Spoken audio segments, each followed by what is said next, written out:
everybody. Woohoo! Now, as it happens, it's been a funny old week as it happens. I've got to have some serious tooth surgery next week, and I'm still in mega pain, but it's very strange. I've literally got accustomed to it, which is very odd and slightly awkward as well, and definitely not the way forward, I tell you. So next week, folks, I'm having some root canal surgery on 2 teeth. Can you believe it? But anyway, all is good. It'll be happening on Thursday, and what could possibly go wrong? So if you see me next Friday, and this jaw over here, I kind of look a bit like Popeye. That'll be why. But anyway, painkillers and lots of ice bags on the ready this time next week, folks. It really will be. Anyway, and hopefully, fingers crossed, I'll be all better. Because this time last week, I was in bits. But I'm super glad to have done the stream as well. If there was ever a time I was never going to do the stream, last week was definitely one of them. But anyway, I've seen the consultants this week, and they all agreed. They even had to go and see a senior bod as well, just to make sure it was actually doable. But anyway, everything's going to be okay, and it'll get sorted out next week. But anyway, I thought I'd let you guys know about that, because of course that was the kind of big thing for me last week. But anyway, what about this week then? Allegedly, we're going to get VIP points are gone, and hello insiders. It's a kind of bit weird, really. A bit of a strange name, that, I think. But anyway, we're all insiders now, which is weird. And I guess we are. But I don't know. I kind of like the name VIP points. I don't know why they could just sort of change the name, or maybe not change the name, just keep it as it. I don't know. Anyway, I remember back in the day before this, it never seemed broken. But anyway, we're going to be. It's going to be one of those things that's kind of worth keeping hold of your booklets or your instructions, which I do actually keep, in all honesty. But then maybe some people will just keep a particular page and get it scanned. I don't know. We'll soon find out, though. Australia, the Australians, well, we kind of booted them out of the football this week. Come on, the Lionesses. Good luck on Sunday as well, the Lionesses. We're going to be playing away in Australia at Spain. But anyway, Australia. So they might have lost out on the World Cup, but what they are gaining is going to be the biggest Lego store in the world. Leicester Square is going to lose its throne. So anyway, probably about time too. So I'll have to try and milk that for all I can for the last few months of it. And also as well, I think it's actually going to be their first ever official Lego store. So it's going to be the biggest one in the world. It's kind of cool, isn't it? And also as well, we've got some Lego ideas revealed this week in the form of bugs. And I was kind of sitting on the fence about it.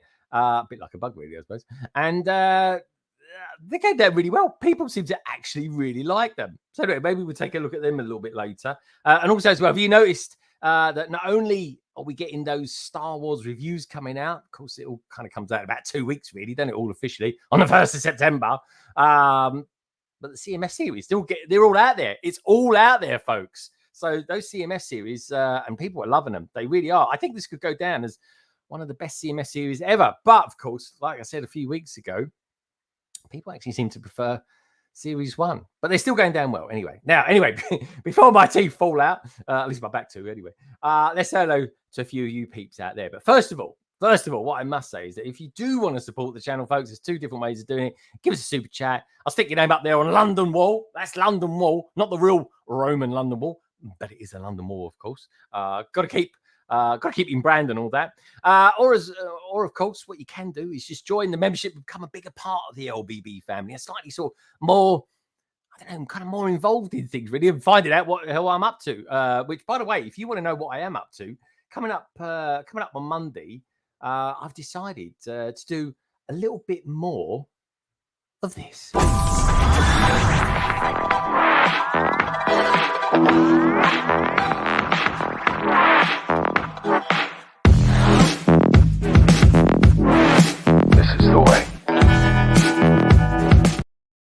So yeah, a bit of Diagon Alley, a little bit more. Why not? Eh? I've done Ollivander's one shot. I've done Quality Quidditch, and next I've got to do Flourish and Blutz. Not Blutz, it's Blots, isn't it? Flourish and Blotz shop. Maybe if you could Blutz, it'd be quite a different sort of story, really, wouldn't it? But anyway, that's my take on Harry Potter. I'm sticking to it. But anyway, thank you as always, folks, for you actually being there And of course, because of that, let's say hello to a few of you. Johnny Builds, he was out there really, really early today. He's saying Chopper. Oh, of course, he's referring to the survey. Now, the survey is simply this. Theoretically speaking, I was just thinking, what would be some good UCS sets to get? Theoretically, if you had a choice of the following Star Wars sets, which would you choose? The UCS Chopper is the Astromech, of course. We're all going to know about him after a few weeks, I tell you. The UCS Phantom 2 or the UCS Ghost, or all three. So far, leading is the Ghost and all three. I think the UCS Chopper would be a bloody awesome idea. I really do. But anyway, let me know what you think of the survey, folks. 33% of you have actually cast your votes so far. 19 thumbs up as well. We need to up those thumbs, folks. Come on, let's get ourselves up to 50. We've got nearly 50 of you watching at the moment. Let's get the thumbs up nearer to 50, shall we? We've got the Bricklarking out there. Evening, Greg and gang. Oh, I like that, Greg and gang. That sounds quite cool. Evening all, says Christopher. Madlib is out there too. Say good evening, everyone. Madlib, welcome to the stream. Lovely to have you here. One Brick Stud, he's out there too, saying hey, everybody. Lester is there too. Say good evening, everyone. Lester, how the devil are you? Happy Friday, says 2K AFOLs. Reading down, where should we go next? Gary Smith. I hear Mr. Studs is here. He certainly is, actually. He'll be on in just a tick. He really will be. Hi, Minark. We've got Matt Mellish as well. Finally, Matt Mellish. We've got him in, folks. He's here tonight. He's all ours. He really is. So we'll be asking him some questions and stuff and getting to know him, really. Introducing him to my community, us, and all that jazz. Salexcape is out there too. Good to see you, Salexcape. I hope you've had a top week. I hope you've all had a top week. Doodle Bricks, I loved you saying this. God, that intro music is great. I totally dig my intro sequence. Well, not necessarily the sequence, the tune for London Calling. Hope you like it as well. I do love my intros to my music. And London Eye, it's got a particular track. Transatlantic Livestream, it's got a particular track. London Calling, of course. And I've got particular tracks for all the kind of member streams that I do as well, some of which I truly love. I really do. We've got Andrew out there who says, good afternoon, everybody. He'll be on in the next week or two, folks. He will be. Great to see you, Andrew. We've got some pictures of him as well in good old Las Vegas, which is blooming marvelous. They've got a Lego store there. Can you believe it? Brick Larkin out there saying, awesome shirt, Greg. Thank you, mate. I love this. I could have probably ironed it, to be honest. But it's actually really warm here. It's 25 degrees in here at the moment. Actually, it's 24.8 degrees. To be exact. Trevor's videos is out there too. Great to see you, dude. Somebody something a little bit sort of breathable. I'm losing weight at the moment as well, which is kind of cool. So everything's looking a bit baggy on me. I'm shaking. What can I say? Titanium J's out there too, saying greetings. How you doing, my Ninjago master? KO's there too. He's saying, hey, Trevor's video, Titanium J. Great to see you. Liz is there too. The beautiful Liz. She was in Germany recently. Can you believe that? Liz, I'm still waiting for a response. You said something to me. I responded. I'm still waiting. And his bricks and figures. He sent me in some pictures this week as well. Got Brick Beat as well. He was live this week. Outdoors, of all things. In Wales. Anyway, great to have you here, mate. Got my Ahsoka sets pre-ordered and CMFs. There's a lot of hype. There's a lot of hype. There really is for Ahsoka. I'm looking forward to it. I've got to be honest. Here for the friends I know on today. Great stuff. Kazaka Princess. Kazaka, what a great name. Love that. Yeah, gotta do the chopper. Yeah, I mean the Arnie accent. Do the chopper. I can't really do Arnie. I'll be back. That's about it, really. Anyway, we've got Meaty Bricks. He's been 19 months, the gestation period of sperm whale. Is that true? Blimey, I have to remember that.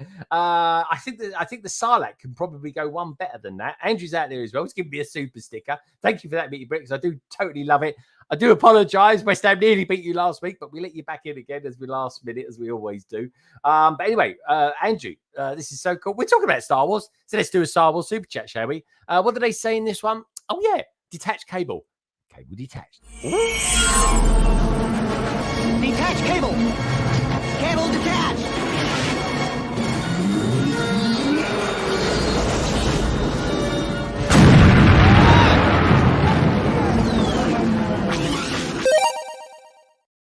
We have. Thank you so much for that, Andrew. We have out there Bricking Up Brad. He was on a few weeks ago. Love that movie on there. Bricking Up Brad. Can't wait to get you back on again, mate, as well. We've got Cy O'Connor there too. Hey, Slimos. Good to see you, dude. I'm loving what you're up to as well lately, mate. Freeing the clones. I'm loving that, mate. That is a very, very cool new thing that you got going on there. I like it. I like it a lot. I really, really do. And of course, have you started building yet the gunship? I want to know. What is it like? Because that's actually my favorite gunship. I'm like, oh, shall I buy that one? Or should I not? I don't know. Get the new one. Anyway, let's start bringing some people in, shall we? Where are we going to go to first? I'll tell you where we're going to go to. A guy that almost didn't make it on here tonight, folks. What can I say? We would have been. It would have been a lesser stream without him on here tonight, folks. But he's here. We've got him in. And what can I say other than give us a thumbs up while you're there, folks, and check out everybody who's on the panel tonight, because you'll find all their details down in the description below. Here's, of course, the wonderful, the gorgeous, the notorious, and he always sounds so good, Jake Studs. Hello, mate. Whoop whoop! The party's in the house. How you doing? Everyone? Good, thank you very much. Yourself, Greg? All right, yeah, very good actually. I'm quite hyped. I don't know why. I just am. I think it's because I got used to this toothache, or teethache, I should say. Now, it kind of went from being well, basically there's a problem there. That's what it is. I'll get it sorted. It's root canal. But it was giving the sensations last week were unbelievable. It really was. It was a weekend of strange things, the fevers, the lot. But anyway, I'm here now. I'm feeling quite perky. But ask me again Thursday afternoon. Might be a completely different answer, I tell you. Okay. Anyway, you're looking very well. You look like you caught some sun as well. I've spent the last bunch of weekends like doing the outside things. It's apparently people go out past like that, and then there's like things that happen. I know, it's called There's life. no It's really walls. weird, isn't it? It's really Yeah, strange. I don't like it. There's not enough internet.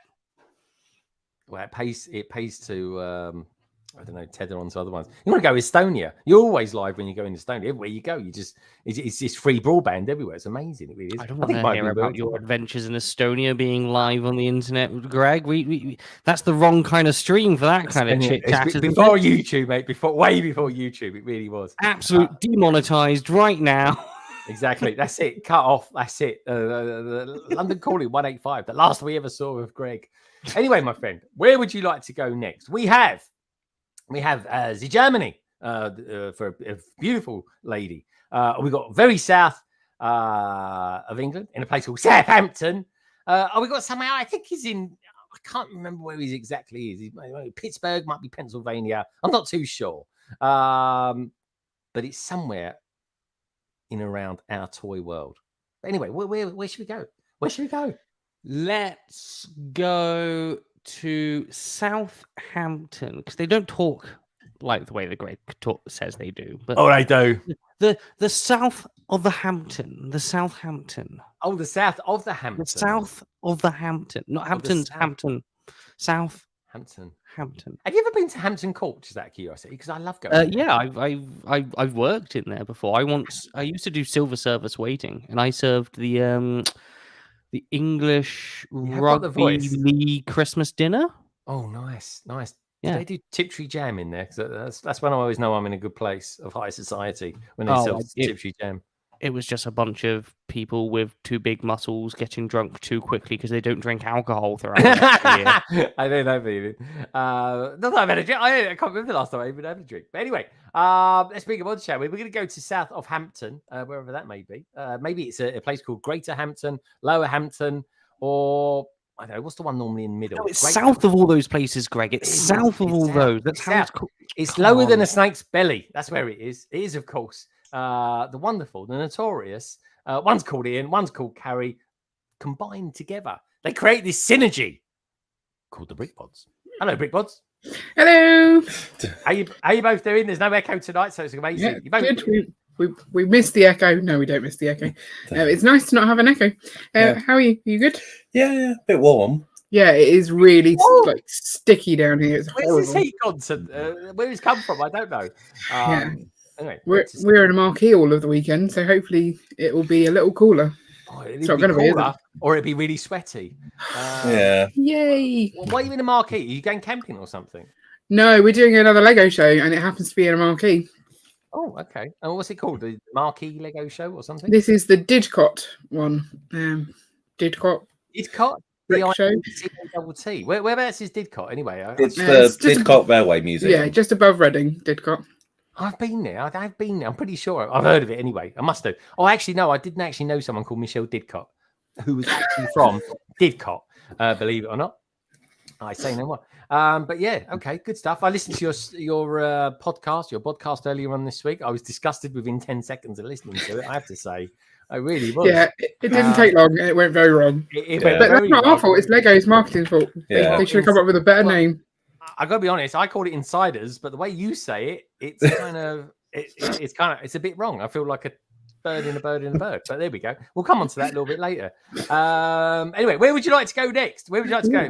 We got someone who's shrinking in Germany, or we got somewhere in a wibbly wobbly world full of amazing structures and playful things in a kind of toy world. Where would you like to go? Well, I guess if she's shrinking, we should probably go there fast before she disappears. We should. So we're going for Germany. We're going to go Germany. All right, folks. She doesn't sit on a chair in an office. She sits on a throne in a great hall full of Lego. It is, of course, Lady McBrick. Hello. Hi there. I believe I should wear a crown or something. Yeah, you or should. a tiara. Yeah, I really do. I mean, let's face it. Our royal family, massive German descendants. So why not? Why not? There we go. Yeah. I should investigate. Maybe we are related. We could be. You could be related to the royal family. You never know. You could be 54,000th to the heir to the throne or something like that. You never know. Stranger things have happened, folks. You got a lot of trains going on in there in the background. Yeah, 2 on the tracks and the rest is all behind. Very nice. Yeah. You can never have enough trains, right? You can't know. It looks pretty good, actually. Oh, I'm liking it. It does look good. And of course, you've got the what do they call it? The Lego designer. Well, it's not a designer, actually, was it? It was the Bricklink designer. Yeah, right. Very nice. Studgate. On the left, here. Yeah. The vast empty space for the upcoming Gringotts. Yeah, it is a bit of an expanse, isn't it? So looking very good. Looking very good. Are you getting into your trains now? I see. Yes. I absolutely love it. I love when you have something in the city that moves. Yeah, I have the what is it called? The roller coaster, and I have the trains. And you have the trains as well. Have you motorized your roller coaster? It comes motorized. It comes motorized. Oh no, I'm sorry. I motorized it. It doesn't come motorized. I did it. Oh, okay. Yeah, right. But you've had it up though. All right, good stuff. Yeah, sounds good to me. All right, good stuff. Right, okay, we got that. Good stuff. Good effect there, Lady McBrick. I'm loving that. Carrie's eating something. What are you eating, Carrie? Is that banana? It's a happy hippo. It's a happy hippo. Happy hippo. How happy is said hippo though if it's being eaten? Not anymore. It's a sad hippo. God, don't forget to chew your food, Carrie. Blimey. All right, where should we go next then? Right, well, by sheer default, we're going to go over to think of a place, folks. It'd be like a dream sequence where you wake up and you're in a place where there's, I don't know, tin soldiers walking around and things going around with Nerf guns and stuff like that. It's a beautiful place to be in. It really is, and it would be like a toy world, of course. What we're talking about is our good friend, who I don't believe is wearing a suit tonight, probably because he's learned from his mistakes from before of how warm actually wearing a suit and tie actually is. What can I say, folks? He's good looking. He can take it off. He really can. But anyway, this Biggie Boy Show is, of course, Witchy, a.k.a. our toy world. Hello, mate. Hello, how are you guys? I'm very well, mate. Where are you? Are you in a dormer or something? Yeah, I just moved in yesterday. This is going to be my room for the next year, so... Oh, my God. Busy. Senior year of school, so we just got moved in yesterday, kind of getting everything all together. But we're here now, so we're here on London Calling, too. Yeah, no, this is great, man. This is awesome to have you here. This is, and your friends that you've moved in with and stuff like that, do they know you're the Lego guy? You the Lego historian? Yeah, I have one roommate. He doesn't move in for a couple more days, but he's cool with me doing the content. And he's also like, hey, if you want to have a little Lego display in the room, we can do that too. So there you go. Got it made. Good over here. You got it made. Right. Okay. Good to have you here, Richie. Is he aware what Lego is and that it's really, really dangerous to have a little Lego in the room? Because a little Lego define what's a little. Mm-hmm. Yeah, I think he's okay with living on the dangerous side a little bit. So we'll see how far I can take that. I love the way you say it, a little Lego. A little Lego. Hold on. Carrie's back. Hang on, she's got a weapon though. I wouldn't do that, Greg. Got a weapon. Who do you think you are, James Bond? Yeah. At least now I can hear you when I come back in the room, so I know what you're saying. Okay, have you got it charged up? Just out of curiosity. I hope so, because I've got some dusty Lego that needs cleaning. So it's not. I don't want to definitely all, but good stuff. No, that's good. Right, okay, Witchy, where would you like to go first? Then, where would you like to go first? We got two newbies on tonight, folks. Unbelievable. We got some guy. I think he's in Pennsylvania, actually, if I remember rightly. No, he's not actually. I'll tell you where he's at. He's in a place called Flow Rider, or a place in there. I think it's in there anyway. So it's kind of more Miami. He's just still coming back to me. Can you tell me as I'm interplanetary? It's a bit like doing a Google Earth. You know when you type in somewhere and it kind of goes into the planet and then gets nearer and nearer. It's a bit like that. So we've got someone in Miami, which is very cool. I'm very excited to get this guy on.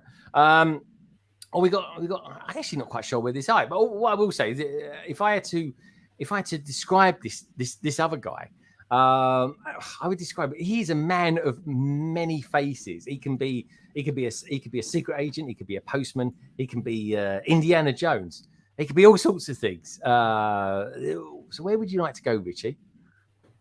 Let's go to Miami. Let's go, mate. After all that, we're just going to go by me. All right, good stuff. Well, anyway, folks, what can I say?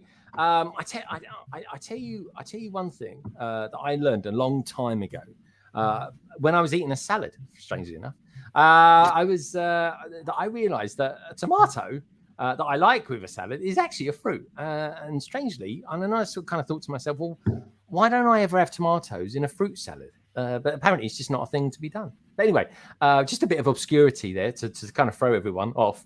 But anyway, let's bring him on, shall we, folks? This guy is I'm going to describe him as a bit of a rising star on Instagram for so many reasons, all of which will become more apparent as the weeks roll on. But anyway, let's bring him on, shall we? He was suggested to us by the wonderful Kate Huntress. She'll be in a little bit later. So let's bring him on. He's a top guy, and I want you to show him loads of love. It is, of course, Lewis, aka Salad Bricks. Hey, what's up, everybody? How are you guys? Very good, mate. How you doing? Can we call you Lewis? Or you yeah, Lewis is fine. Yeah, absolutely. Phenomenal, Lewis. That's my name, so it works perfectly. Love it. All right, good stuff. Well, anyway, Lewis, lovely to have you here. We're going to learn all sorts of things about you tonight, especially about your presence on Instagram, which is pretty phenomenal, which is lovely to see, and also as well about your mock building skills and bits and pieces in and around that. And we'll even take a look at some of your images later as well, which is kind of pretty exciting as well. Okay, so looking forward to that. And in and around all that, we've got obviously we've got Jake Studs here. He's going to be bantering around. We've got the Brick Bods here. They're going to be vacuuming their Lego. That's bizarre, isn't it? We've got Lady McBrick Gotta here. keep them clean. You have to keep them clean. Well, maybe we'll have a little discussion around that as well. Lady McBrick, who of course is she's into her trains at the moment. She's going full steam ahead with that collection behind her at the moment. Of course, we've got Richie as well, who's these all. Do you call them dormers over there, Richie, or do you call them like university rooms, or what do you call them? No, we call them dorms. Yeah. Oh yeah, they call them dorms. Okay, very good. That's it. It's another word they nicked off the English, and as well as the language in general. Strangely enough. But anyway, where should we go next? I'll tell you where we go. I'm going to go. I don't actually know where this guy lives. I always forget to ask him. You had it right at first. I'd love to see you play geocacher, Greg. Honestly, just I ain't got time for that. I haven't got time for that. You had it I'm right. too busy getting my teeth taken out. I'm not the one in Pennsylvania. You had it right. I know. There is someone in Pennsylvania. That's Richie. Is that you in Pennsylvania? No, I'm in Illinois. Keep going. Illinois. Oh, so close. It's so close. Of course, Lewis is more Miami. Lewis Jr. over there. Yeah, Lewis Jr. There he is. He's actually called Lewis as well. Yes. Is he really? He's Junior. Yep. Really? See, wait, I've got to ask you before I bring our next guest. What was the idea? We're calling him Lewis as well. Is that a family trait thing? Yeah, I think it's actually it wasn't my idea. It was his mother's idea. Okay. Mike's idea, but it stuck. So he's Lewis. That's And it, Lewis. I like it now. Lewis Jr. My whole life I've been Lewis or some derivative of that. Now all of a sudden I'm senior. You are the senior. Which You're makes the me feel senior very Lewis. old. That's it. You got the ace card, which is great. All right, folks. All right, we'll very soon we're going to find out where our next guest lives. Honestly, folks, this guy, I love him to bits because everything he does, he brings a different kind of narrative to it. I love it. He's a brilliant storyteller, and I'm super excited to have him on here tonight, folks. He is, of course, our good friend, Matt Mellish. Hello. Hello there, everyone. How's it going? Matt. Really good. Now, Matt, first of all, before we get going, lovely to have you on. Great to be here. Whereabouts do you actually live in America? Because America's a big old place. Really. You had it right the first time. Near Pittsburgh, just 2 hours north, currently living. I grew up closer to Pittsburgh, about 45 minutes north of the city, in the middle of absolute nowhere. Really? Okay, good stuff. Pittsburgh. All right, good stuff, Matt. Which is in Pennsylvania. Which is in Pennsylvania. I had no idea. There's too many P's to deal with. That's the problem. It really is. Pennsylvania is also one of those states where people on the Philly side are like, oh, I know Pennsylvania. Where are you from? Pittsburgh. Oh, we're not that far away. I live in Lancaster. And I'm like, we're like 8 hours away, 9 hours away. 8 hours? Jeez. I mean, if I had to drive 8 hours anywhere, I'd just fly there or something like that. It's crazy. Right. But yeah, I don't know. But anyway, look, Matt, great to have you here. Let's say hello to a few peeps that have jumped in into the chat as well. Get yourself nice and comfortable. Put your slippers on. Make yourself at home, everybody. But anyway, what do we got here? We got this is in reference to Carrie. KO saying, "I love a Kinder Happy Hippo." They're the best. What is the Happy Hippo? Because we don't have those over here. It's like a Kinder Bueno. Do you know what a Kinder Bueno is? Yeah, I love those. Yeah, without the chocolate on the outside, and then a Kinder Bueno. A Kinder Bueno? What? What is Bueno. that? Bueno. Bueno. It's a chocolate bar, Greg. It's really yummy, but it's not got the like chocolate on the outside. It's just like wafer. Oh, okay. So it's just a wafer then. No, it's still really good. It's got like a creamy center, and then I don't know what the little bobbly bits are, but they're also good. Oh, okay. And they look happy. And they look put a little face on it and eyes. That's what you want on all of the things you eat. Eyes? Yeah. I don't like things with eyes. Strangely, I don't honestly. I love that you in America and the UK use the word Kinder, because that's a German word. Is it? Yeah. No, I remember child, right? Yes, right. Is it? Oh, yeah, it's in kindergarten. Oh, there we go. We learned something tonight. There we go. I want to realize this. I didn't realize in America, but in America, you can't have Kinder Surprise eggs, though, can you? Yeah, they do. Really? I thought they banned them for some reason. They're different over in America. They have changed what's inside of them, but they still have them. They brought them back. Oh, okay. They brought them back. Okay, good stuff. I used to love collecting them when I was a kid. And quite often, actually, the gifts inside it, well, not really gifts, you kind of pay for them, were actually really, really good. Liz is there. She's saying, love all the new faces. Yeah, we've got Lewis and we've got Matt. What a fabulous couple of guys that we've got on here tonight. Anyway, this is kind of cool. Yeah. Greg, you could argue that the surprise eggs, the Kinder Überraschungseier, are a bit like our CMFs, paying €5 or dollars for a CMF figure, and we just don't get chocolate. About getting there, so. Is it really? I haven't bought a Kinder Surprise in years. I really haven't. This is strange. Is that how much they cost? About $5? They're about £3 over here. Really? They're catching up quick. I haven't bought one. My kids all grew those, but it seems like a lot. Yeah, I don't know. What about you, Brickbods? Are your kids into Kinder Surprise? Was that a no? Yeah, we used to have Kinder Surprise. Our kids have them as well. They're so expensive now. I'd have to buy one. I haven't bought one. I think they're like £2.50 for one or something. Okay. It's ridiculous. They have currently Harry Potter minifigures in it. No, it's like the Disney Princess ones, obviously better. Really? Oh, I have to have a look, see what they're like, see what they do. Witchy, you could do like some sort of Kinder knockoff Lego video or something like that. The history behind it all. I don't want to. I want to eat all that chocolate. I'll be like, oh no. Yeah, don't eat that. Yeah, you end up looking like me. All that research is gonna make me hungry. Honestly, yeah, because you've got the white chocolate on the inside and the darker chocolate on the outside. The milk chocolate, I believe it is. But very, very cool. I didn't know we could talk about Kinder Surprise. Now, the fact that you say that Kinder Surprise, is it a German company that actually creates Kinder Surprise? Because it would, I couldn't understand what they were saying. Ferrero. Oh, okay. I mean, because he used to say in the advert, and I'm going off a bit Lego here. This is a bit of a tangent, but he used to say something like "me unsquibbly," and I was like, "What does that mean?" Do you remember that, Jake? Sorry, what? It was a line. This is so bizarre. There was a line in the Kinder Surprise adverts that used to say "me unsquibbly," and I said, "What's he saying? Is that German for something, Nicole? Or am I saying it completely wrong?" It doesn't sound anything like German at all. Oh, okay, all right, good stuff. Because I'm loving the surprised look in your eyes. Yeah, it's owned by an Italian company, so it might be Italian, or you're just making things up. You say me and Scrubbly squab, and I can't carry on because it sounds rude. But honestly, I'm going to find this advert and I'll bring it in next week. Honestly, it's the most bizarre advert you've ever seen. But you might be right. I have to Google it because just this week I finally learned what Insabi, the Star Trek what Riker to always said Insabi, what it means. Oh, what does it mean? What does it mean? Is it beloved or my dear?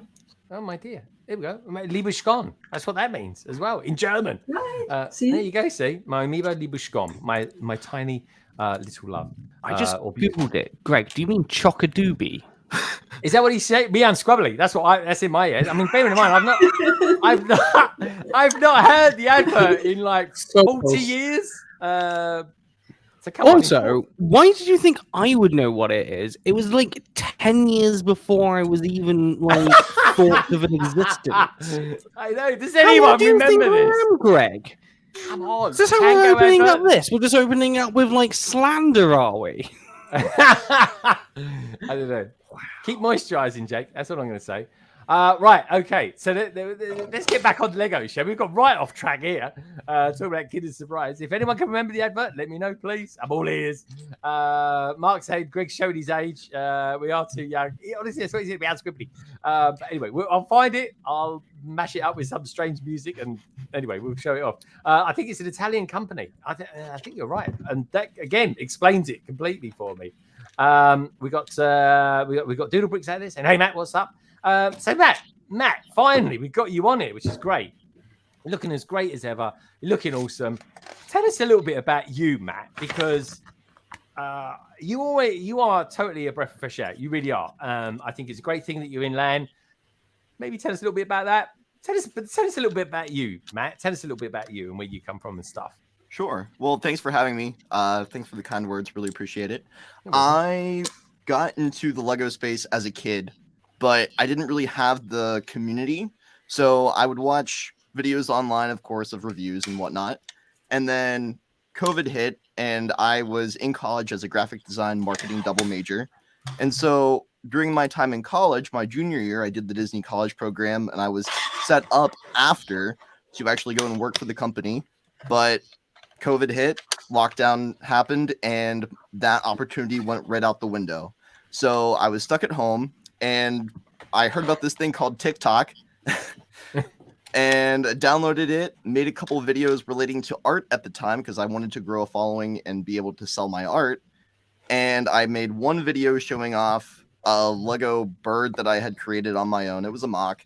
And then I made one more video because that did pretty well, just showing off my Lego collection. And from there on, I saw that there was definitely a desire for that content on the platform since it really didn't exist at that point back in 2020. And the rest is kind of history. I've been growing since then, and I've been lucky enough to be blessed with opportunities like the Lego Ambassador Network. And I'm very, very happy to now have a community where I can sit with all of you folks and get to know you.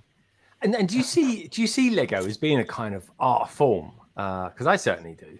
Definitely. I mean, as a graphic design appreciator of art in general, totally. But I don't have as much time to mock anymore. I love the set so much, and they pull me in so easily with all the hype. So it's hard for me to actually make time to mock. But I go to a convention like Brick Fair 2 weeks ago now.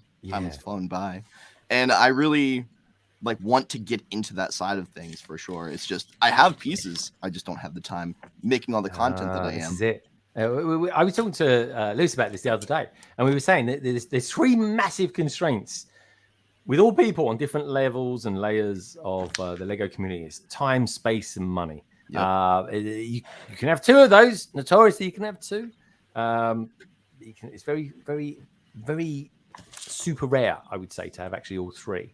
And with that in mind, someone's just materialized in the green room. Someone who actually shares your love of art as well, young Matt, and it's a young lady. Because everybody's younger than me, that goes by the name, because no one else has heard of Me Unscrubbly, that line. Honestly, maybe I should make that a thing, folks. What do you reckon? Me Unscrubbly. But anyway, whatever it means, I'm going to have to look it up. Anyway, I hope it's not too detrimental. It's probably some German or Italian slang. But anyway, away from all that jazz, let's get ourselves back over to America, shall we? To a wonderful lady who I can only describe as the Hunter and the Huntress. This is, of course, Kate, aka Brick Huntress. Hello, you.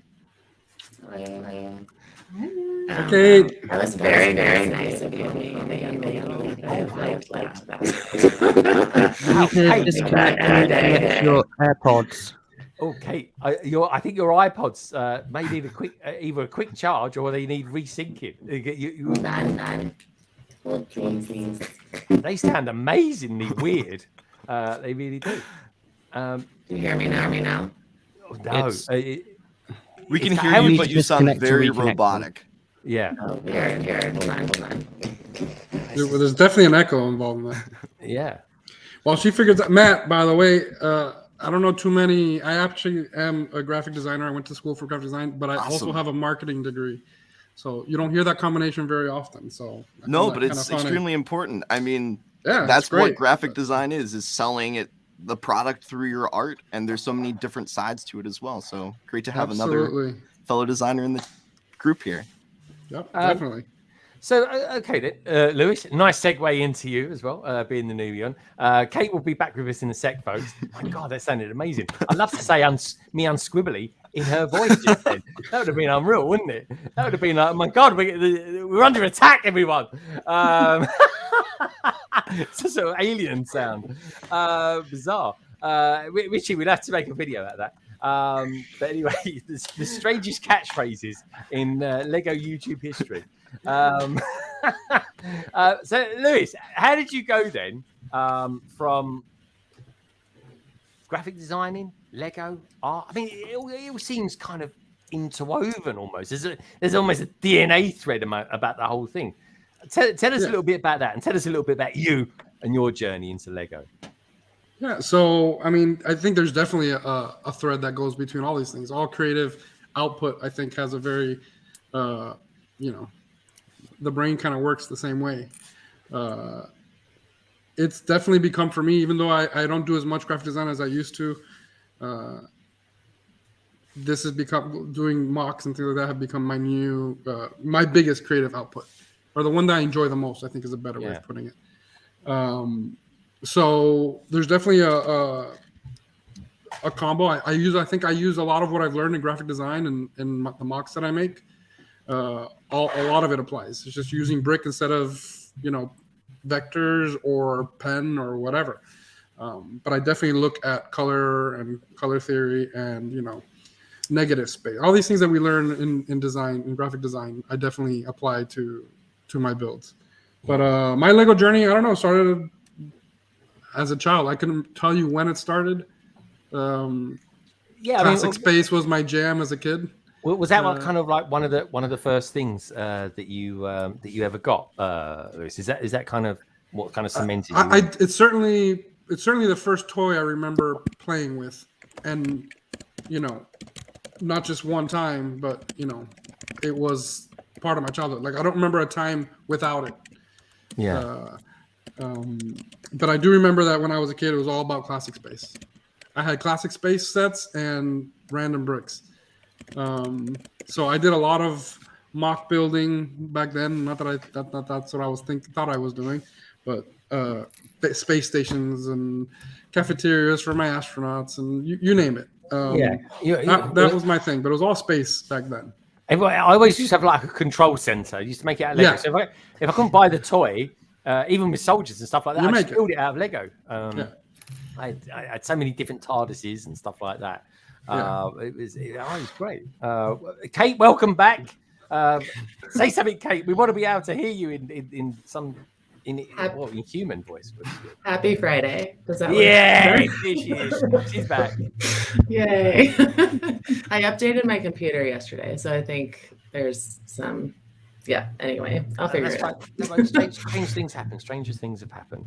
But anyway, tell us about your week, Kate. We're hearing a little bit about Lewis. We've heard a little bit from Matt. Tell us a little bit about your week and what you've been up to, because you was at Brick Fair, Virginia, a couple of weeks ago. Yes, saw these two wonderful gentlemen there for sure.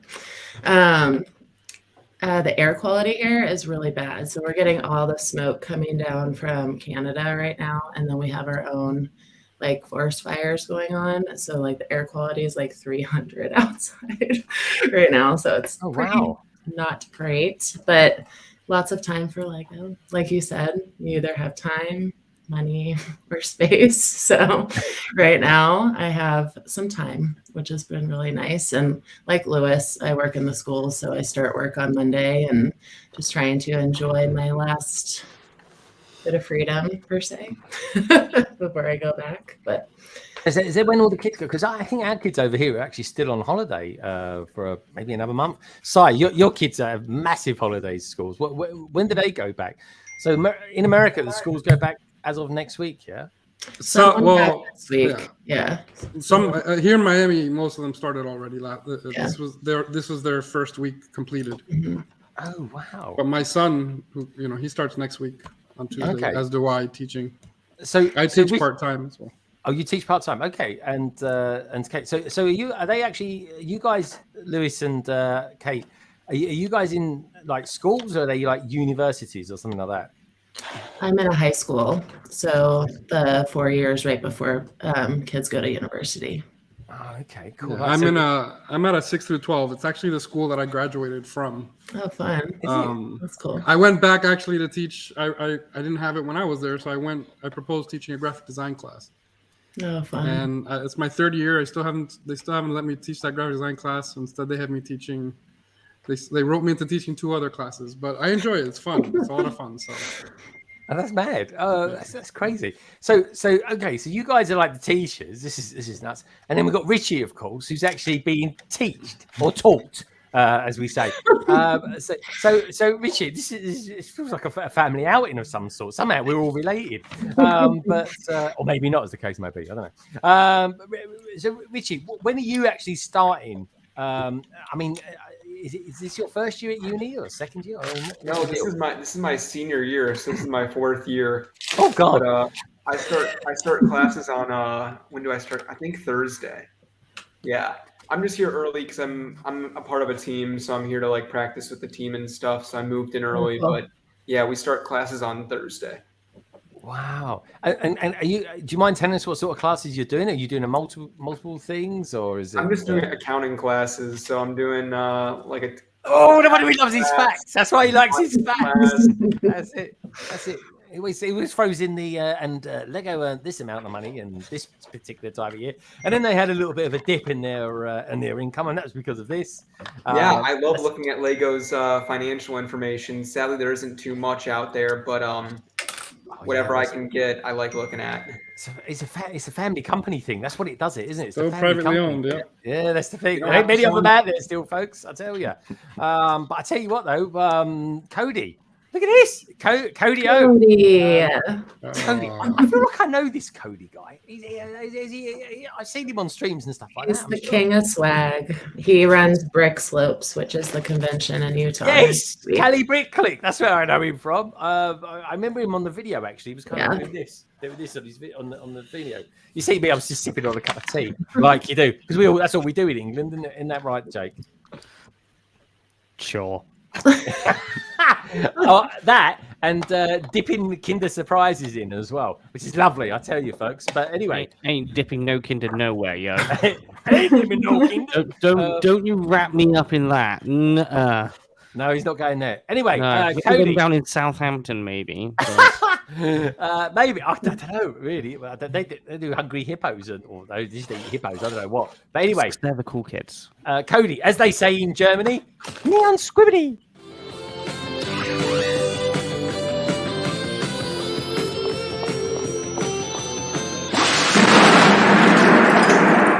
Something we're making for the Americans. It's called a ghetto blaster.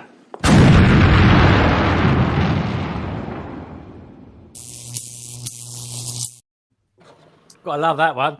A little bit of James Bond there for you folks. Cody, thank you so much. I really appreciate it. I really do. And dude, nice to meet you. It really is. I've heard him a couple of times on Cali Bricklink, and oh my god, are we?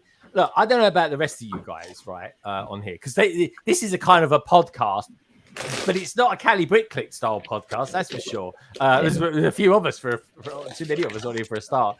But I really miss Cali Bricklink. Dark guys, are you missing it all as well? Yeah, I was on it once, and I don't know. I just really enjoy them. I'm from there, so like I really just resonate with Claire and Shai a lot, and about a lot of things. And it was just, I don't know. I liked their vibe. I miss it. I know, and I can't wait to meet them next year as well. What about Matt? You've been on there, haven't you? Yeah, I was on for an episode. It was a lot of fun, and I definitely do miss it as well. It was really cool getting to see them in Chicago. Yeah. Oh yeah, I'm looking forward to. Like I say, I hope you see them next year. Anyone else? I was on there a couple of times. Richie, you must have been on there, surely. I remember you. Richie, no, you must have been on there. So far this year, I've been on every podcast / live show except for Cali Bricklink. So, you're happening anymore. No? You're out. You're out. You're gone. I thought you had been on there. I'm sure he said something about your voice on there at one time. I'll have to look it back. But yeah, because you're very when you talk, you're very clear with your words, and I thought Shai had actually said something in and around that. Anyway, I'll have to get Shai back on again in the next couple of weeks or so, folks. I'll try to bring it back for me. Yeah, bring it back to him. We could maybe I can get the Cali Bricklink crew on. That'd be cool. We'll have Richie on as well. We do like an episode that's kind of back together for the last time for Richie. Yes. Because and I'm saying this, and it's very cool, folks. I remember when I hit 100 subscribers, right. Which honestly is the most amazing feeling in the world. Then you hit 1,000, then it kind of goes up and up. But you're onto someone very recently. He's hit 3,000. Richie, tell us a little bit about that then. Yeah, I don't know. I was at like 22. I think I hit 2,200 subscribers the last time I was on London Bridge or London Calling. And now we're at just over 3,000. So the growth has been going up. So channel's doing well, and things are kind of getting a little fun. Congrats! Nice. That's awesome. I mean, you're going to need an accountant soon to control that monetization that you got coming in. Is that the long game you're playing here? What? But to earn an obscene amounts of money, and then boom, you can come up with some amazing videos, get a few billion views on them, and that's it. That's your college paper. I was going to say, it's going to pay for school. The goal with the channel at this point now is just to grow it to the point where I'm able to make enough money to kind of fund the hobby, whether that be like going to a couple shows every year. If it could just fund my Lego hobby, that would be enough for me, honestly. Yeah. Yeah. And you know what? That's exactly what I'd like to be able to do as well. But yeah, there's this thing called tax. If you're doing an accountancy degree, you're kind of going to learn a bit about that. And it sucks. But there we go. Just to let you know, Richie, you might learn something about money in your accounting. Just to warn you. Are you sure? I don't know. I don't think I'm buying that. Maybe it's just over here in the UK we just learn. Yeah, about I think it's a British thing. You know, Yeah. We get taxed at the same time. In America, I get the sense in America. Tell me if I'm wrong here, Americans. There's loads of them on tonight. Have you noticed it, everyone? Get ready to get offended. Everywhere.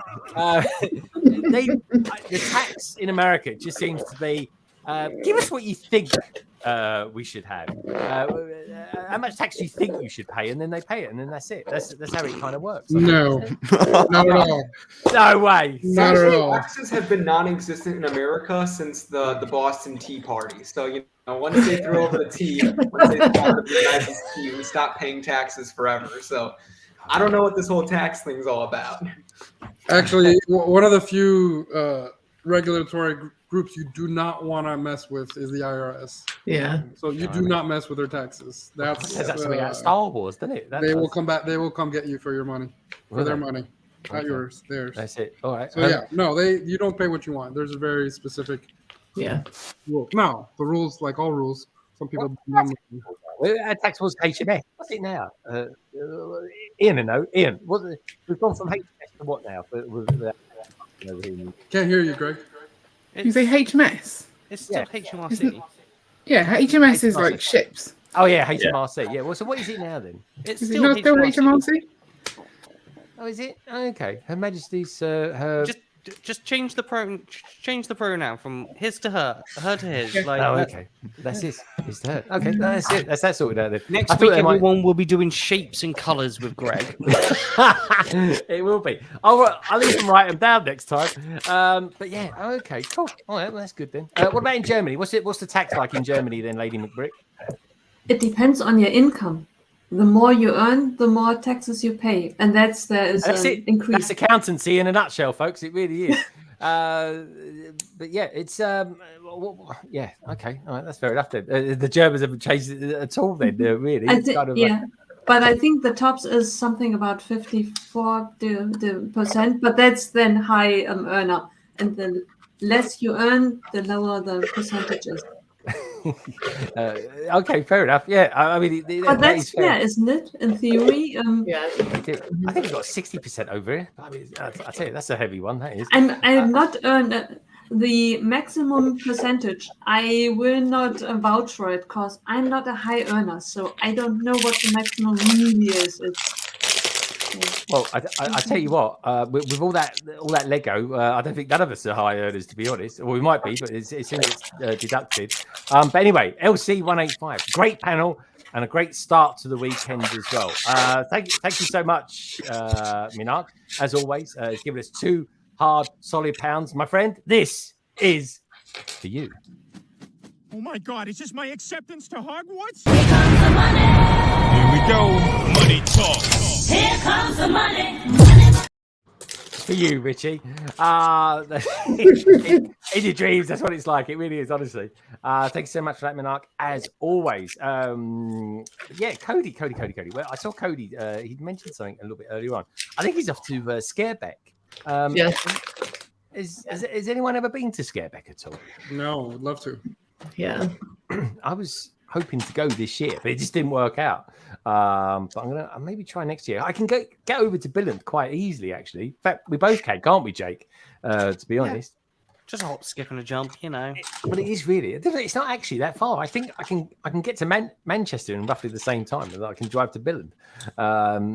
Albeit I've got to deal with the Atlantic, the water part of it, or the Channel, the English Channel. I think it's the English Channel on the right side. Anyway, left side Atlantic, right side. Brickbods, your coast. You're down on the coast. What's the coastline between the UK and Billund? The North Sea. The North Sea. What's it called the North Sea for? It's on the right of the UK. Because it's the north of the world. Yeah. It's not all around us. I mean, the channel is a bit between us and France. And that kind of connects the North Sea to the Atlantic. It does. All right, good stuff. So, folks, you learned so much on this. Me unscrubbly. That's what I'm going to say to that. Madlib says we have a high investment in plastic bricks. We do. Totally. It's absolutely crazy. It really is. But anyway, so this like Lady McBrick. What have you been up to this week then? I dived into the dream world. I invested some money into dream sets. Okay. Tell us a little bit about that then, because you sent me some pictures earlier on this week, and you've done a live stream a little bit earlier on today. Tell us a little bit about that. Yeah, one of the sets that I bought next to the shark ship and the tree house, I bought a wonderful set. Oh, here we go. Lewis has got one there. Lewis, show us that picture. Oh, that's so cool. Oh my God. Yeah, it's got beautiful artwork throughout the whole manual. It's really nice. Everybody's been saying that. It's really good. Yeah. They've got to make these manuals interesting, especially now they're worth some money. Let's have a look at this. That's a nice little dinky one. Very nice. So you put it on Mills. Okay. Yeah. Well, Because I'm not really sure where it goes. It either goes into the city or it goes up there. In order for it to go up there and safely go down there again, it needs something sturdy beneath. Yeah. Okay. I see. And with the Mills plates, do you not take the plates off, the plates below it, and then put it on the Mills plates, or you're keeping it on the plates that it's constructed on first? Right. Usually I would have put it directly on it. The trouble is just that the house in its original form comes at a weird angle. Mm-hmm. And I wanted to keep it, so I had to build a structure underneath it, some of it tied, some of it with plates, in order to recreate the shape, but it didn't work out. And after destroying the whole set, I changed my mind and changed the building instead. Yeah. Okay, so you basically redesigned the whole set. Okay, that's fair enough. That's the beauty. I know with the smaller sets, they give you like a choice of like how to go one way or to the other to build it. Is it the same with the larger sets too, with the treehouse? I think it's all of them, because I looked at when I was at the store yesterday looking at them. The back shows you like multiple direction you can They're go. all like hidden 3-in-1s, aren't they? And like you have it's color coded. That's awesome. How appropriate for the graphic designer to be showing the instruction manual. Right? Anyone was going to plan this. So you can go blue or you can go pink at some point. I don't know. That's cool. Yeah. Oh, that's awesome. Somewhere. Yeah. I know the But shark changes ship. sometimes are minor, because for this set it's just this beauty that will be changed. It's an Avatar set, isn't it? He's got a goofy smile, hasn't he? God, look at it. Very cool. No, these are amazing sets. They really are. Matt, what was you going to say about the shark ship? Oh, the shark ship can be the big ship, or it could be the shark tank, which is kind of cool. I was watching a review on that the other day. That's cool. So here you go. Okay, you get. Oh, there we go. Let's have a look. Oh, cool. At some point, you get the option to go one or the other. I guess more comfortable bedrooms or more ready for war. I guess. Oh, fun. Yeah. Cool. Oh, yeah, it's really good, isn't it? Oh, I like that. And now I lost my place. I'm curious. So, Lewis, you do a lot of mocks. So, is it unusual for you to actually buy and purchase a Lego set? No, not at all. I do it way too often, but they don't last long. See, right here behind me, there's this cabinet that goes a little bit. That's pretty much all of it, actually. Okay. And if it fits there, it stays there. And once that's full or something wants to go in there, something's got to go and gets broken down and parted out. I'm not one of these people who gets very attached to sets. You know, every set I get, I'm looking at as parts, future parts for mocks. Mm-hmm. So I'm one of those people who doesn't save their boxes or save their manuals or. Always one of those. It's not that I would love to, by the way. It's just I don't have space for it, as we were talking about yesterday. I don't have space to keep everything, so I already have way too many parts that I don't even know where to sort. I can't even sort them because I don't have a place to sort them into anymore. All my bins are full, so sorry, my. So I do buy a lot of sets, but I look at all of them as future parts. Yeah. So I definitely buy sometimes sets that have parts that I am interested in, or maybe parts that I don't have. Yeah, that's. But I do buy a lot of sets. Matt, you obviously you buy a lot of sets. You're now getting given sets as well, and gifted stuff. So is that a problem for you as well? In terms of space, yes. Yeah. Yes. I have a very small apartment. It's a 1-bedroom apartment with a living area and a bathroom and a kitchen. But my bedroom is the room that I'm sitting in right now. It doesn't have a bed in it. My bed is in my living room with my couch and everything else inside of it. So this is my studio area, and then the kitchen and the bathroom are untouched. But I have a whole closet full of boxes. So that's the thing. Oh, okay. Oh, I've just got to kick the brick mods. Their cameras become disconnected, so I've got to kick them out because they've just dropped out accidentally. Anyway, they'll come back in a minute. They go, "Oh, you kicked us out." I was like, "No, I didn't. You kicked yourselves out." But yeah, I don't know. So Matt, are you a full-time YouTuber? Then is it like, are you a 24/7 YouTuber, or are you? Do you do a day job and then do your YouTube stuff? What I mean, I say YouTube. You seem to be everywhere all the time. I would consider myself a content creator more than a TikToker or an Instagrammer or a YouTuber or a Twitch streamer. I'm everywhere all the time. But honestly, it all started with TikTok, and then it branched out from there. The goal was to build out my social media presence elsewhere from that platform since it was new at the time. And I love TikTok so much. I love that community. It's been hard to actually move from short form content into long form because I keep getting tripped up in other areas. My attention, I don't know if the other artists in the room feel the same way, but my attention keeps being diverted into other places because I love to do it all. No, but I am full-time now. Full-time. I am making enough to sustain myself because I'm at a point in my life, 25 years old, where I don't have the responsibilities of a family, a wife and kids and a mortgage and all the rest. So I'm trying to make it work. That doesn't cost a lot. No, not at all. Kids are very inexpensive. Which you see in figures in front of him. Just put them like a chocolate egg, don't you? And then supply them a happy hippo. My son keeps walking back and forth, and he keeps going to the kitchen. I'm like, Jake, it's making me sweat. Like, I gotta buy more groceries now. It's called a golden egg, Jake. But no, it's a thing. It is a thing. So Matt, you're going for it. You're living the dream. Yeah, my last job, I was working for my college in the interim period, and they were supplying me free room and board because I was actually brought on during COVID to work as a response team member and an RA for quarantining students at their branch campus. So they gave me free room and board, and my meals were taken care of. It was very nice. It was an excuse to get outside of my parents' house. But now that job has ended when COVID went away, and I've left with this opportunity to try. Come back, all is forgiven. Could you imagine that? Right. Oh, dude. So now I'm just trying to make it work. I know, and dude, I take my hat off to you if I had one on. Honestly, it's so cool because some of the stuff that you do is in my eyes anyway, it's really original. Like you do these kind of little caricatures, and you up the narrative in the sense that you got Agent Matt, I think it's Postman Matt or Delivery Matt.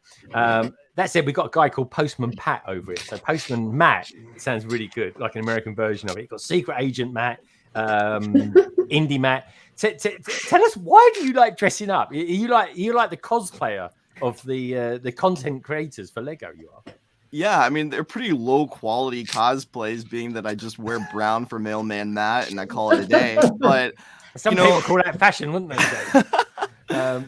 It's creative, right? Like, I just am trying to get people's attention, and that hook is the most important thing for a video.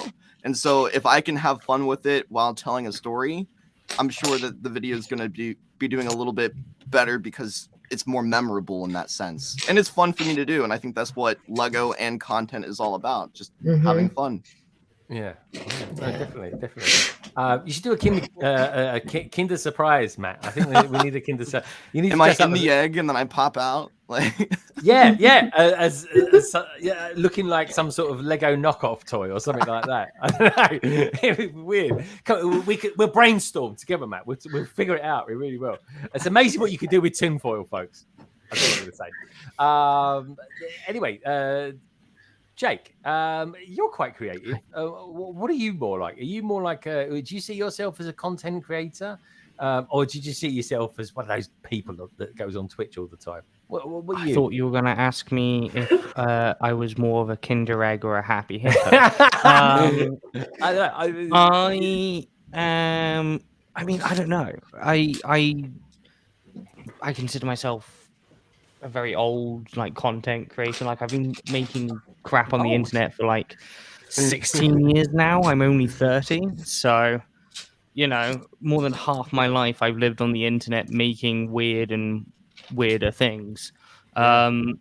So yeah, I guess more of a content creator than a specific platform, but that's also because I do music. I also do my own graphic designy things. I do, I've augmented reality things. I've got fingers and thumbs in all the pies and a couple of cakes as well. It does pay to do that. I think it does. If you're a content creator like Matt, because Matt, this is the thing, you're everywhere. You're like, oh, he's a YouTuber. Oh, he's a TikToker. You seem to cross different platforms. You're always on Instagram. And of course, the nice thing with Instagram, TikTok, I suppose Twitter to a certain degree, Threads. Does anyone use that anymore? What's all that about? That was a perfect storm in a teacup. That was Threads. It's I can't be bothered with it anymore. It's just oh yeah, Threads. And I don't rate you lot as well. Every time I go use Twitter, I'm like, where's my Twitter app gone? And then I was like, oh God, is that bloody X again? Isn't it? I keep doing that. Honestly, it drives me nuts. It must be getting old thing. I don't know. But anyway, it is a thing. It is a thing. But at least with short form content, i.e., if it's under 60 seconds, even, you can share it around on various different platforms. Do you do that, Matt? Do you share different things, like the same video on different platforms, or maybe do slightly different variances to them? It depends on the video. Sometimes I'll make a slight tweak for Instagram and YouTube Shorts because the videos can only be, or I want them to be 60 seconds there. But on TikTok, I try to go a little bit longer now that they're doing a new creative fund where if you post a video that's over a minute, they'll pay you a little bit more. I haven't really tried it as much just because I know that it's harder to hold someone's attention for that amount of time. Yeah. That's why I try to keep it lower on the other platforms. But I think doing it all will allow you to become like a Swiss Army knife in knowing how to hold someone's attention on short form, and that translates very well into long form for the videos that I have put out there on YouTube. I want to do it more often, but it's just I don't have the time to edit as much as I can.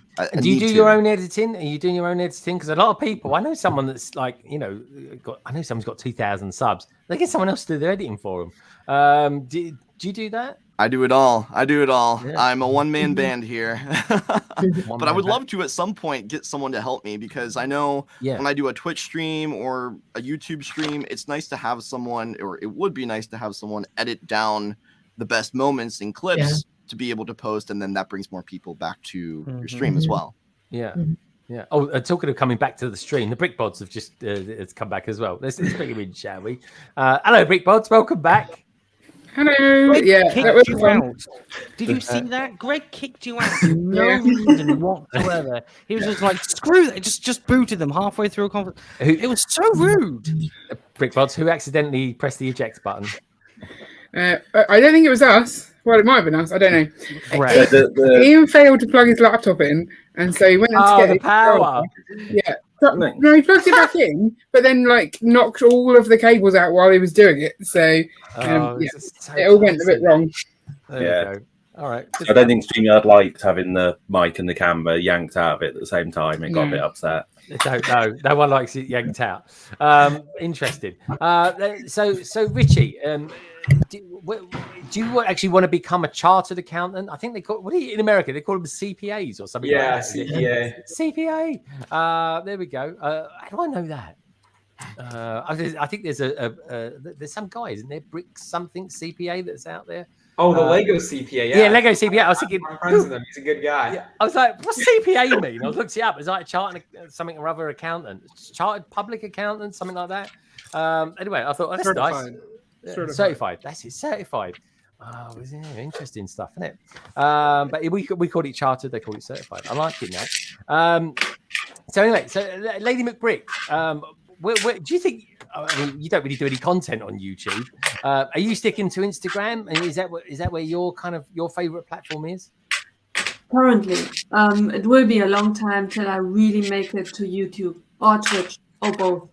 Okay. Yeah, because I have no knowledge of editing, video, graphic design, none. So I stick with Instagram first, and then I will. Thank God for YouTube, because they teach you everything on there. You don't need to go to university. Honestly, you don't. It's overrated. But there's this thing called Google. Yeah. I don't know if you've heard of it. There's a rumor. Or Zigugu, as it's called in Zigugu. That sounds really good. That sounds like some sort of 80s pop group. Lewis, was it? I hope that was your daughter. I thought for a second, for a cold second, I thought that was my daughter. Attacked. Oh, good stuff. My daughter, my mother actually did me the favor of picking her up from school today. Good. Nice one. And now she's going to take her to a class that she has to take. And then she's got soccer practice, which we'll do after. And soccer. Okay. Like I said, inexpensive. Okay. That's what it's all about. Don't go anywhere near horses. Don't go near horses with them. They'll cost your arm and a leg. Kick your bite to Lego. Kate, do your daughters are you trying to sort of follow suit as well and do and do stuff like, I don't know, more artistic stuff or things like that? Yeah, both of my kids love art. My son was just drawing yesterday, and he's pretty creative. He likes doing mosaics as well. My daughter has all these little journals, and she just draws all day, and like they're very imaginative, so they make up their own characters, and I can see them kind of following the artistic track, but they're also pretty athletic. My husband and I were both college athletes, so they're both pretty athletic as well. So I can see them doing a little bit of both, right? I think it's important to have multiple things that you enjoy and not be so grounded in just one, because I think we draw inspiration from a lot of different things in our life. And like Matt was saying, I was really enjoying what you had to say about, creating your content, because if you're really enjoying it, right, like dive into it, like really dive into it, and then just explore like all the different facets that you can do, and start like you started with drawing, or you started with your art, and then it grew into something else, right? I started with art and it grew into this, right? So I think we can draw inspiration from anything in our life, but we all have our things. I'm curious. I'm curious, right? So, Witchy, would you say you was creative? I'm curious about this. Witchy, are you quite creative? Yeah, I'd say I'm pretty creative. I mean, maybe in like a different way. Again, I mean, like most people I know, I don't really build many mocks, but I talk about Lego in my videos, so I feel like that's pretty creative. I like to think I'm creative. Yeah. I think you are creative, but in an analytical way. If you know what I mean. I definitely think this is good. This is kind of interesting. This is like anthropology. This is tonight's episode, folks. And it's a big word. Jake's very creative. Don't ask me to spell it, for God's sake. Lady McBrick, what's your thing? What's your We're talking about the creativity side of stuff and the platform and being able to express ourselves through Lego. You do mocks, don't you? That's a far stretch. I do mods at best. I think my thing is the connection. I like the Lego sets. I like making it my own. And on top of that, and as a base, I guess you can say it's the community. That really makes the difference for me. Okay, interesting. The reason I'm saying this is because I'm intrigued to know the people that do mocks here. So we've got the Brick Pods, they do mocks. We've got certainly Lewis, he does mocks. Jake does mocks. God, but I've nearly lost my ear rolls then. We've got Matt, obviously, he does mocks. I'm curious to know, does anyone actually draw their mocks? What's their process that they go through to do their mocks? Let's start with Kate. I'm a gentleman, so let's start with Kate. So Kate, tell us how, when you're going to do a mock, how do you start out with your mock? How do you get the kind of the seed of the idea? Sometimes I'll digitally draw it using a program, or I'll just draw it in general. So I was an art history fine art minor in college, and so I enjoy actually paper and pen a lot. So I'll whatever is going on in my mind, like I'll just do a quick sketch of it, and that's pretty much where it goes. I do have, let's see, like for the Bricklink mural, for example, like I drew out each letter and then decided how I was going to design each letter. And then I put the pieces that I wanted to use as well. But like, here's one that I did. So this is, let's have a look. Let's have a look. Like, this was a habitat stack that I wanted to do. So like each of these is a habitat, right? So I squared it out. So each square is a brick. So it's probably a little bit more complicated than other people do it. But this way I could see how the different habitats were going to stack together, because I wanted to make a cohesive stack and not separate ones. Yeah. So stuff like that. But yeah, so I had a sketchbook in here. Okay, so sketchbook. I think a sketchbook is a brilliant place to start. I'm always doodling. I really am, folks. Yeah. For some reason, I'm always drawing the Starship Enterprise. Got no idea why, but I always do. Maybe I see myself as being a bit of a Captain Kirk. Who knows? But anyway, Jake, when it comes to, but probably more of a very dodgy captain. Who knows? Probably Captain Pugwash, more like. But Googling, folks. You know what I mean? Jake, what do you when you're doing your mocks? How do you start out doing your mocks? Do you use bricks? Do you draw? Do you use a program of some sorts like Studio? How do you do it? So my first thing is actually to talk to the community, like to see what they want, see what what kind of challenges they want to see what kind of mocks they would like to see, because I make like pretty much one like main mock a year, and then I would take it to like a different show or something like that. And then I whip out the iPad and I start, sketching it, finding resources, using like a whiteboard program to sort of like layer out loads of like images from around the internet and taking inspiration from lots of different things. And then I just kind of like just grab the table and pour out bricks and start trying to figure out how to stick it all together. That is a method, isn't it? So you kind of draw it out, you get the idea, it almost gives you the outline of what you want to do. It's more inspiration, it's more like mood boarding, sort of. Yeah, I like mood boarding. More what I do than sort of like something a little bit more detailed. I keep thinking I need to do a mood board, because then it would keep me on track. I think you need a map first, so you know where places are. I need many things, Jake. I really do. I need to know what me unsquabbly means. Lewis, we'll get to the bottom of it one day, folks. We really will. But after I branded it first. But Lewis, you are a man of many mocks, shall we say? I don't know about that, but okay. Oh, come on, you know you are. Where do you start with? You're a graphic designer. You're never an expert. Yeah. See, I am a graphic designer, but I'm an awful illustrator. So I'm good with the mouse, and but I'm not. I was never very good with pen or pencil. But I do sketch. Depending on the mock, usually the bigger the mock, the more I'll sketch ahead of time.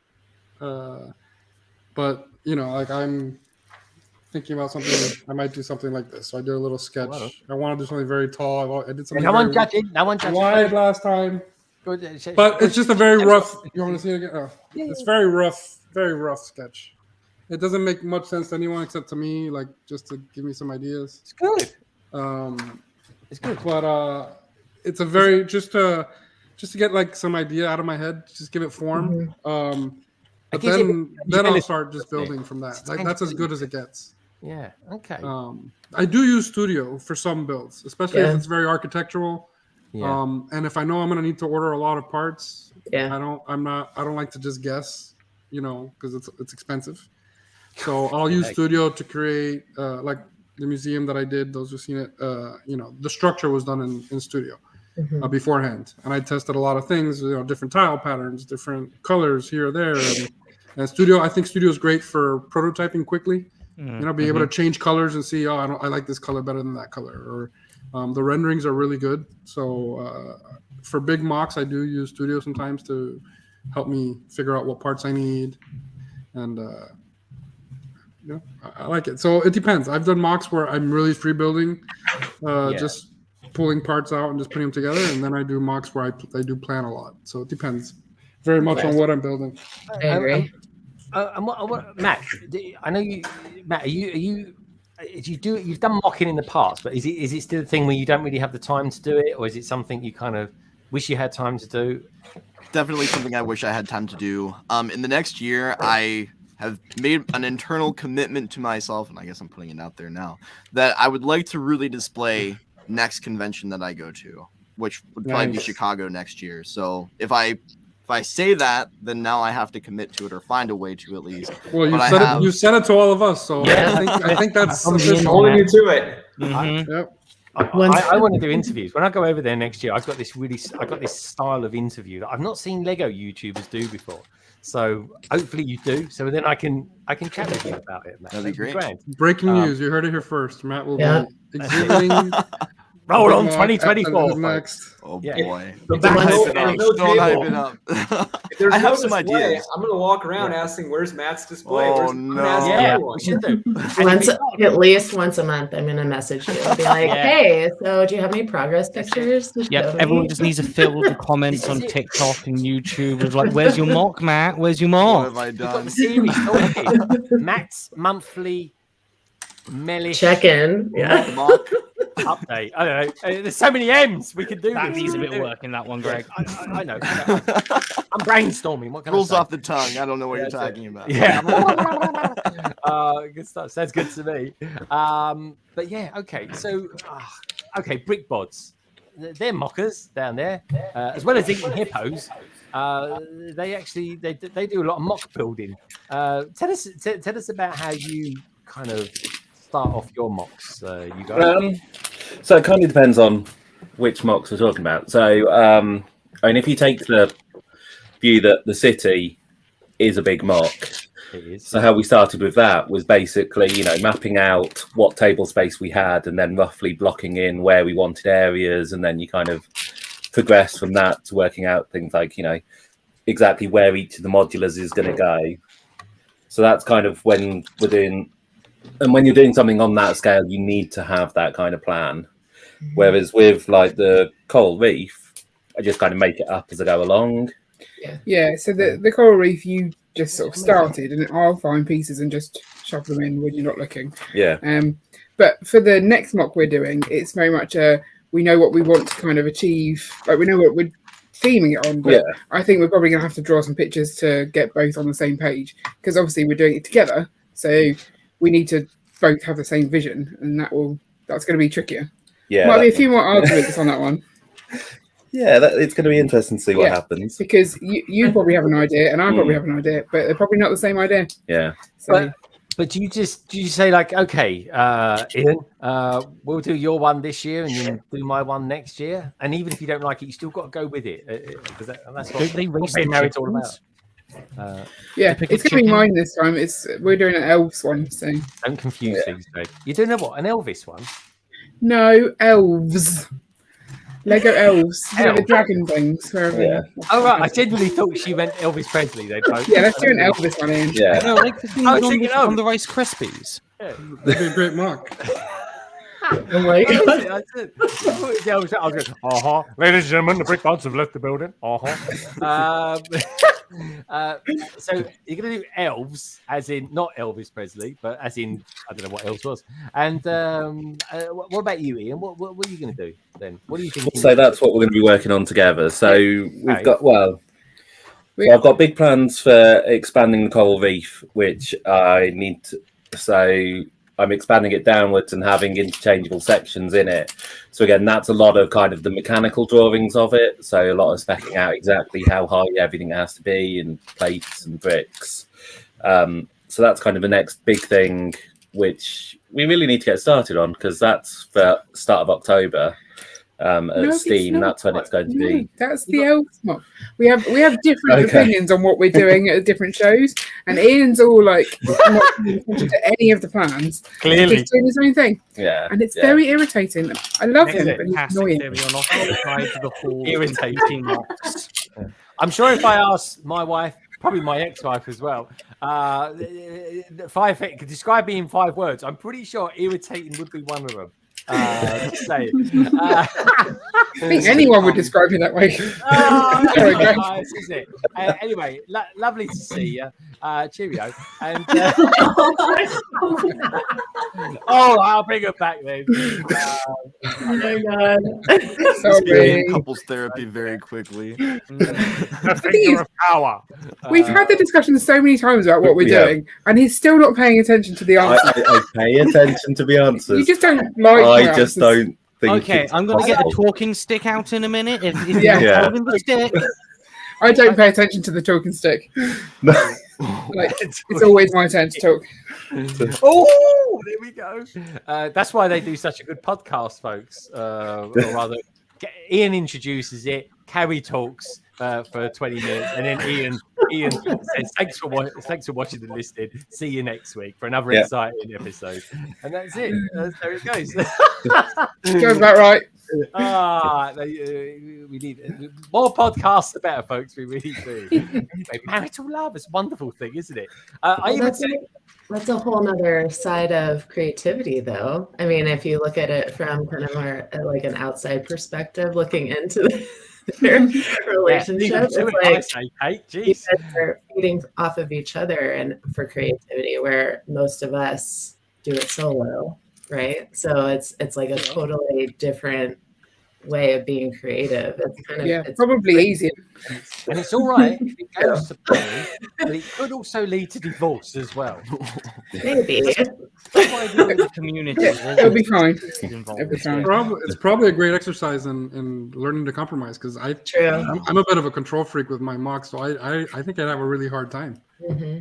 Like, people ask me, "Hey, let's go collab." I'm like, "Yeah, let's do it." Yeah, I'm a little nervous. You're like dying inside. You're like, Do you mind if I I love it. I'm like that when you go around and someone does you a meal. It goes, "Oh, do you like it?" I'm like, "It's really nice." That's the last time I cook for you, Greg. Smile and nod and just pretend everything's fine. Best beans on toast I've ever had, mate. It is. All right, cool. Blimey, this is creative. So, well, Richie, do you ever think you'd get into mocking at all, or anything like that? Because I mean, you're kind of you're the historian guy, as far as I'm concerned. You've got a Lego channel, and you don't actually buy a lot of Lego, which is cool. Go to any accountant and say, "I've got this fantastic Lego channel. I get thousands of views. But I don't actually buy any Lego." They'll say, "Keep it up." So, what do you think? Where would you start with mocking? Do you think, or have you ever dabbled in it at all? I mean, like I've obviously made my own creations before, but I don't really want to. I don't like to say that I'm a mock builder, because I feel like when you say you're a mock builder, you open it up to all sorts of questions, like, "Oh, what's your biggest mock? How much are you spending? This and that." So, I mean, obviously, I've fooled around in the past, and I've brought my own builds to Brick World before. But I think for me, when I want to start with mocking, I think it's important that I have my own place, because I need to sort my collection. And until I can sort my I feel like if I sort my collection, it'll inspire me more. It'll show me what I actually have. It'll make me probably a better builder in the process too, encourage me more. So I'm kind of waiting until I move out of the house, and that'll be next year to 2 years, ideally, to kind of get my collection sorted, and to also start buying Lego again, because I have plenty of Lego in storage. I have a whole cupboard of sealed sets. You know, I got a lot. I buy here and there, not as much as I used to, but you know, I'm kind of waiting to get a little older and move out to kind of re-explore building and doing all that again. Very cool. I think that's a really good point, because I think, you know, everybody has different spaces, but you need a good space that you're comfortable with, that you know where your parts are, how to access them, because building a mock, especially if you're new to it, can be overwhelming. So if you don't know where things are or how your parts are organized, it makes it that much harder. Yeah. So I think that's a really good point. And I tell you what, it's actually quite a therapeutic thing, sorting. It really is. I know it gets on a lot of people's wicks, but you got to sometimes just kind of turn off the fact of not being necessarily efficient with your time and just enjoy the process. If you ever need therapy, you can more than welcome to come sort. Or I don't feel the same way. I don't feel the same way you do about sorting. Or you could, if you want to, outsource it and get some little Herbert to do it for you instead. Which I know some people do outsource their sorting as well, which is mad, isn't it? Matt will do this one day when he takes over the world. When it's like Matt Mellish, the new Jang. Oh no. I don't know, Matt. I reckon you've got an excellent budget for your characterization and stuff. But just out of curiosity, who was the first character you ever created? Was it Postman Matt? Was it? It wouldn't be Indie Matt. Was it Secret Agent? Who was it? I think it was Secret Agent Matt because, and I haven't made one of those videos in a while. It was the fact that I had just got a bulk haul.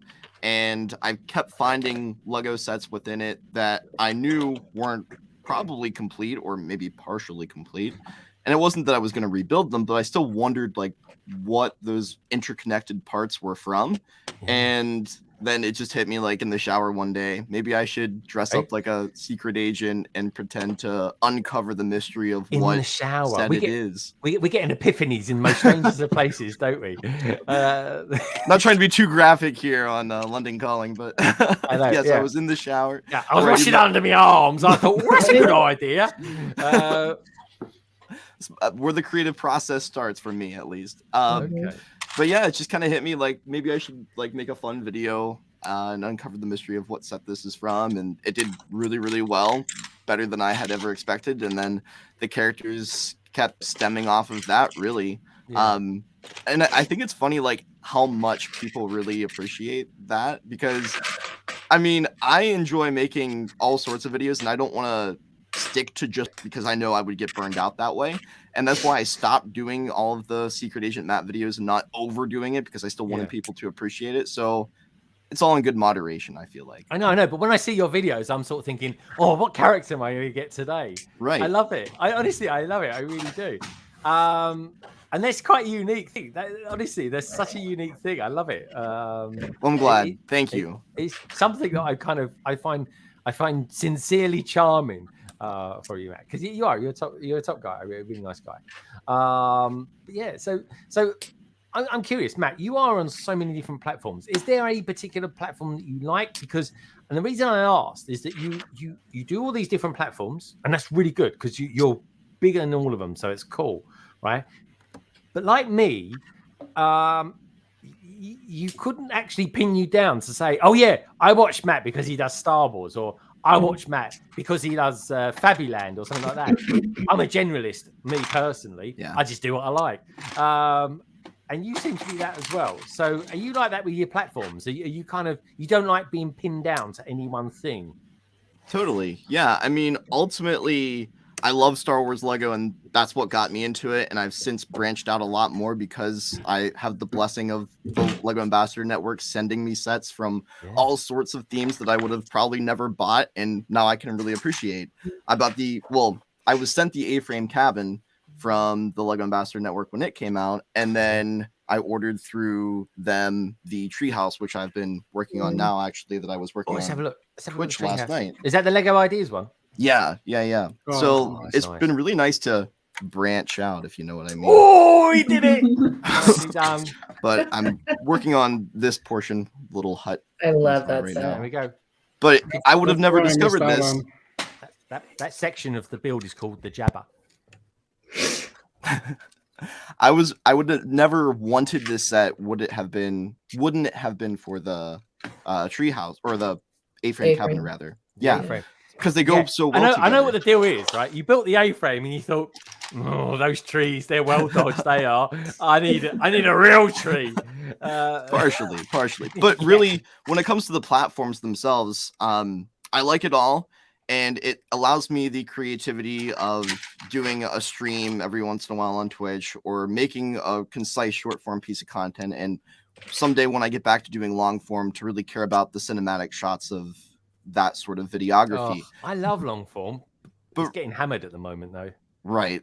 Really, like, I hope that people don't watch me for the Lego itself, which is a weird thing to say, but I hope that they watch me for me or my style of video that I'm bringing to them. Oh no, I totally do. I totally do. I'm intrigued with what you do and how you present it, and that's the thing.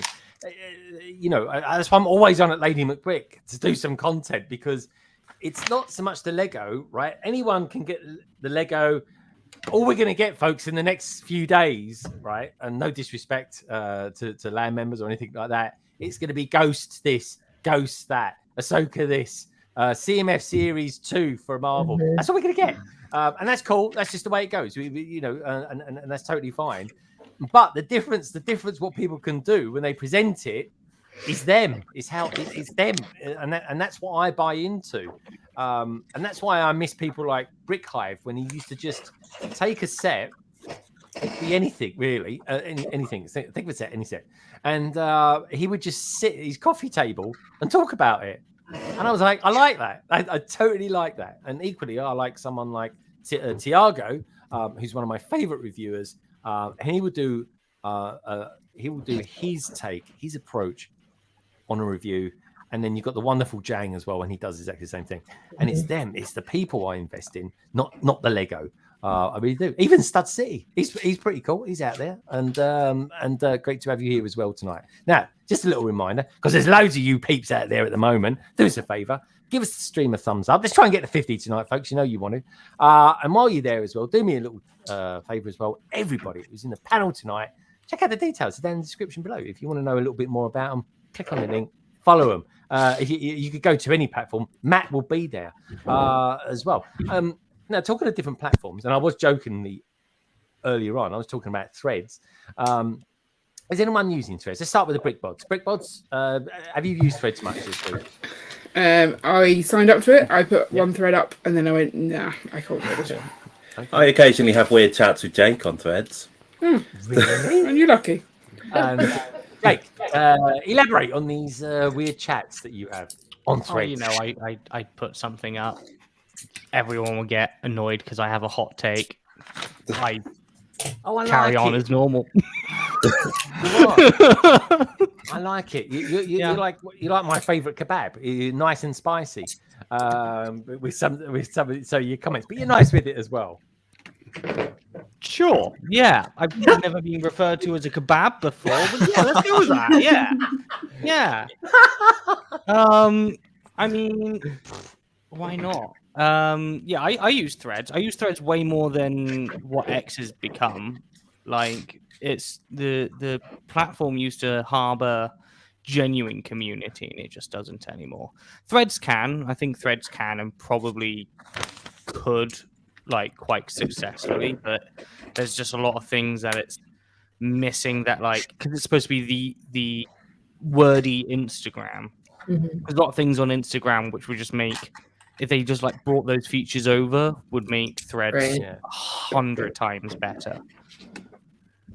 Yeah, I agree. And Twitch, I love Twitch, but I just can't get on with the new logo. An X for Twitch, it just don't make sense. They need to change the name to Zwitch or something like that. I don't know. Twitch hasn't got a new logo. What are you on about? Twitter. Twitter.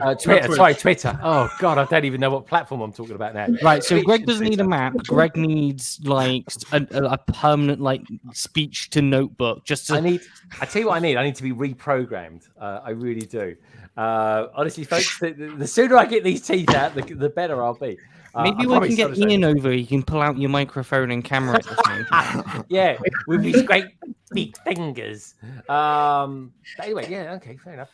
And so I don't know how to come back on that one, Jake. I really don't. But yeah, what about the kebab joke? Maybe I don't know any kebab jokes. Strange enough, I'm working on it.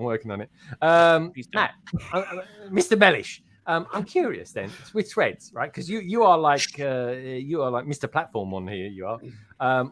When it comes to Threads, do you use it often? Or is it just something else you got to do?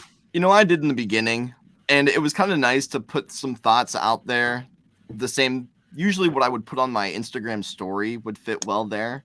But at the end of the day, it's just another platform to be on, and it doesn't really feel like my community exists in the same capacity on Threads that it does in other areas where I could double down on more. And that's really what I'm learning more. And I was just talking about this last night on my Twitch stream. It's like I've realized in the last year or so that I can't do it all, even though I want to do it all. And I think that's important to learn earlier on, because then you can really focus on the things that are most important. Yeah, very good. One thing people about content creators don't realize as well is that you don't have to be on every platform. Right. Like, you don't need a massive social media presence. If you focus your skills and your talents in one area in your niche, the audience will come to you. Exactly. I just like to do it all. Yeah, that's the thing, though. But that's a bad route to take. Yeah, I'm so cute because Flickr. Like, is anyone on this panel? Did they do Flickr? Because that's an old timer sort of thing. I post my projects on there, but I don't engage on it. I post them and then that's it. Yeah, because that was always like high resolution pictures. It was like Instagram, but yeah, it's almost like how can I put it? Apple Music is like your Instagram, and Flickr is like your record player sort of thing. You know, you got to take half hour out of your day to it. What do you reckon, Witchy? I remember when I was at Brickworld a couple years ago, I was talking to some people in like the mock scene, like the Star Wars mock scene more specifically, and many of them were talking about how Flickr, at least back in the day, was a great website for them, because with Flickr, there was this comment feature where you could zoom in on photos and like comment on a specific part of the picture. And that for mock build, it was like, oh, like you can comment on this specific part of the picture and be like, oh, I like this technique or that sort of thing. So very detailed for mockers, which is obviously important for people trying to learn new skills or compliment others on their skills, that sort of thing. I think it's still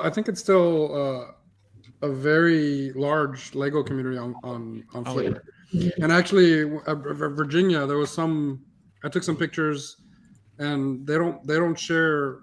Unfortunately, they don't put like the social media tags for the builders on the cards there.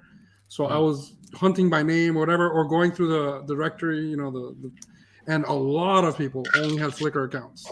Yep, it is. So there's still a lot of people, especially I think maybe an older generation, maybe older than me even.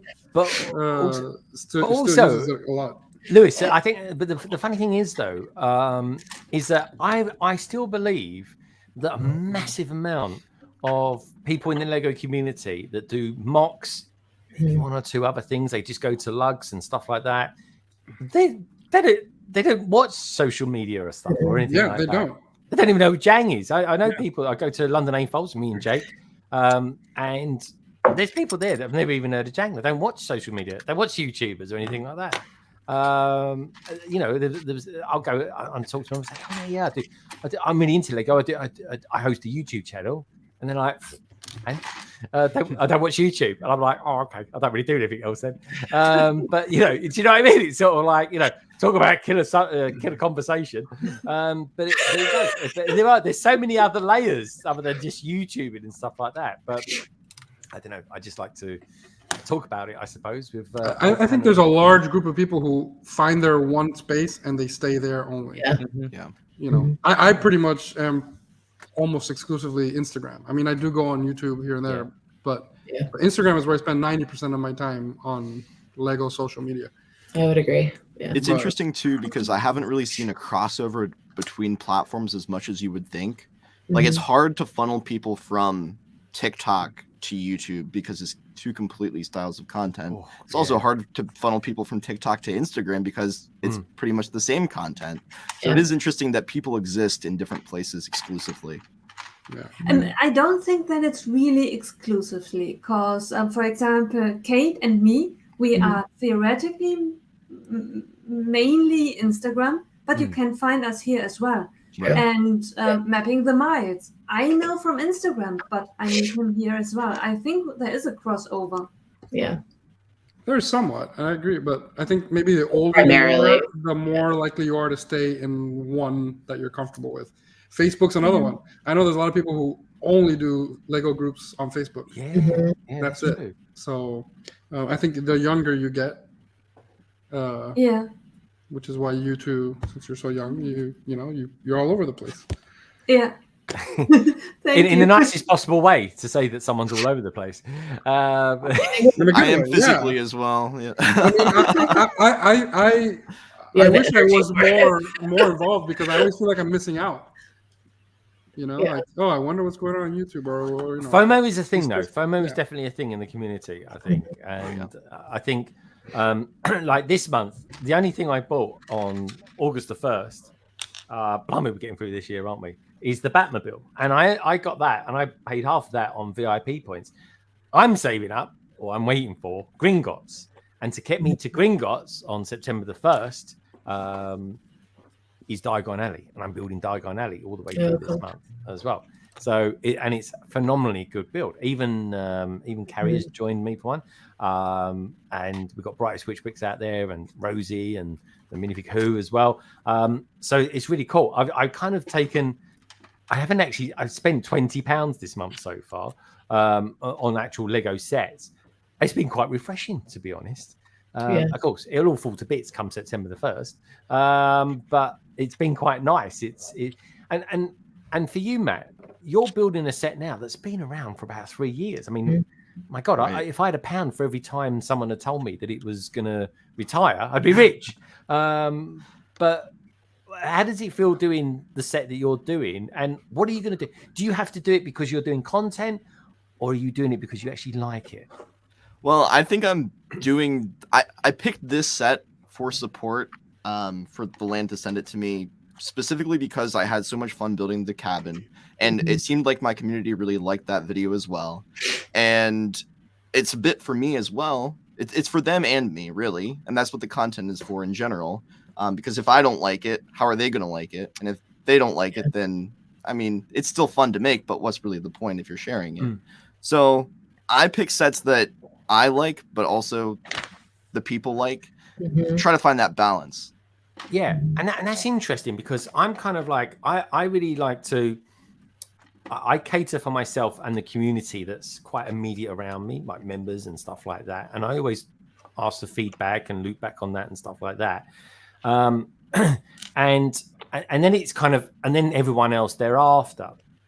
But I try and do that without sort of being in a silo as well. And when I am in a silo, or less, how can I put it, communicative as I am now, or gregarious as some might say, that's why I have other streams like London Eye, because 9 times out of 10 it's just me, myself, and I, and in brand as well. So I think everyone, it's a bit like me saying I'm gregarious by name and by nature, but also as well, I quite like being on my own sometimes and building Lego. No music, no sounds. Maybe have the doors open here and just listen to the birds outside, and whatever a strange creature wants to walk past the door. And it's a really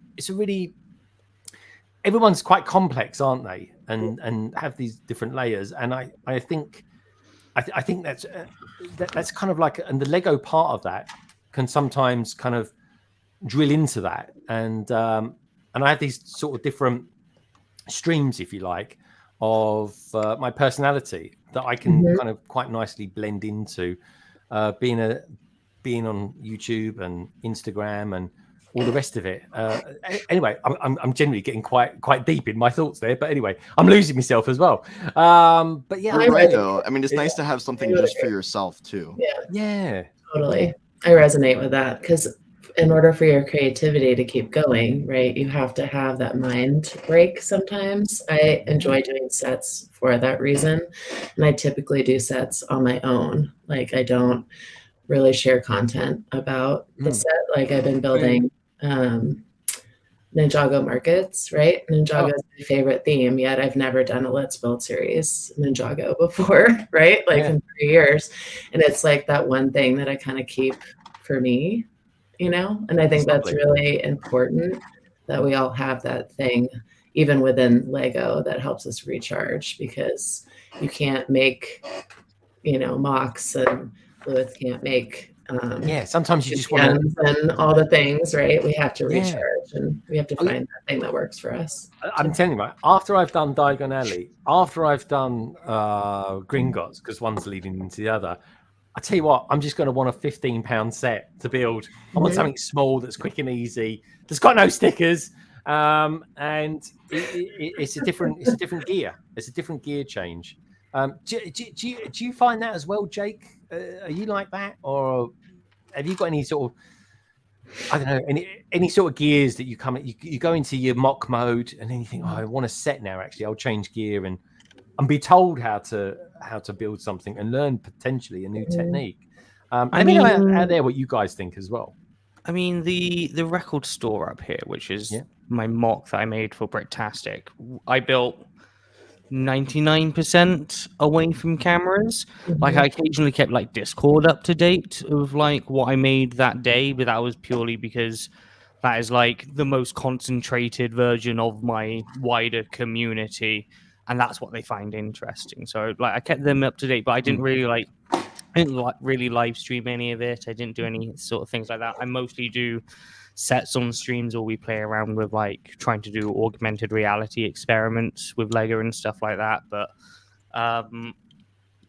yeah, I mean, it's exactly what Kate was saying. Like it's super important as anyone creative, if you're sharing anything publicly, to also do something that is just for yourself.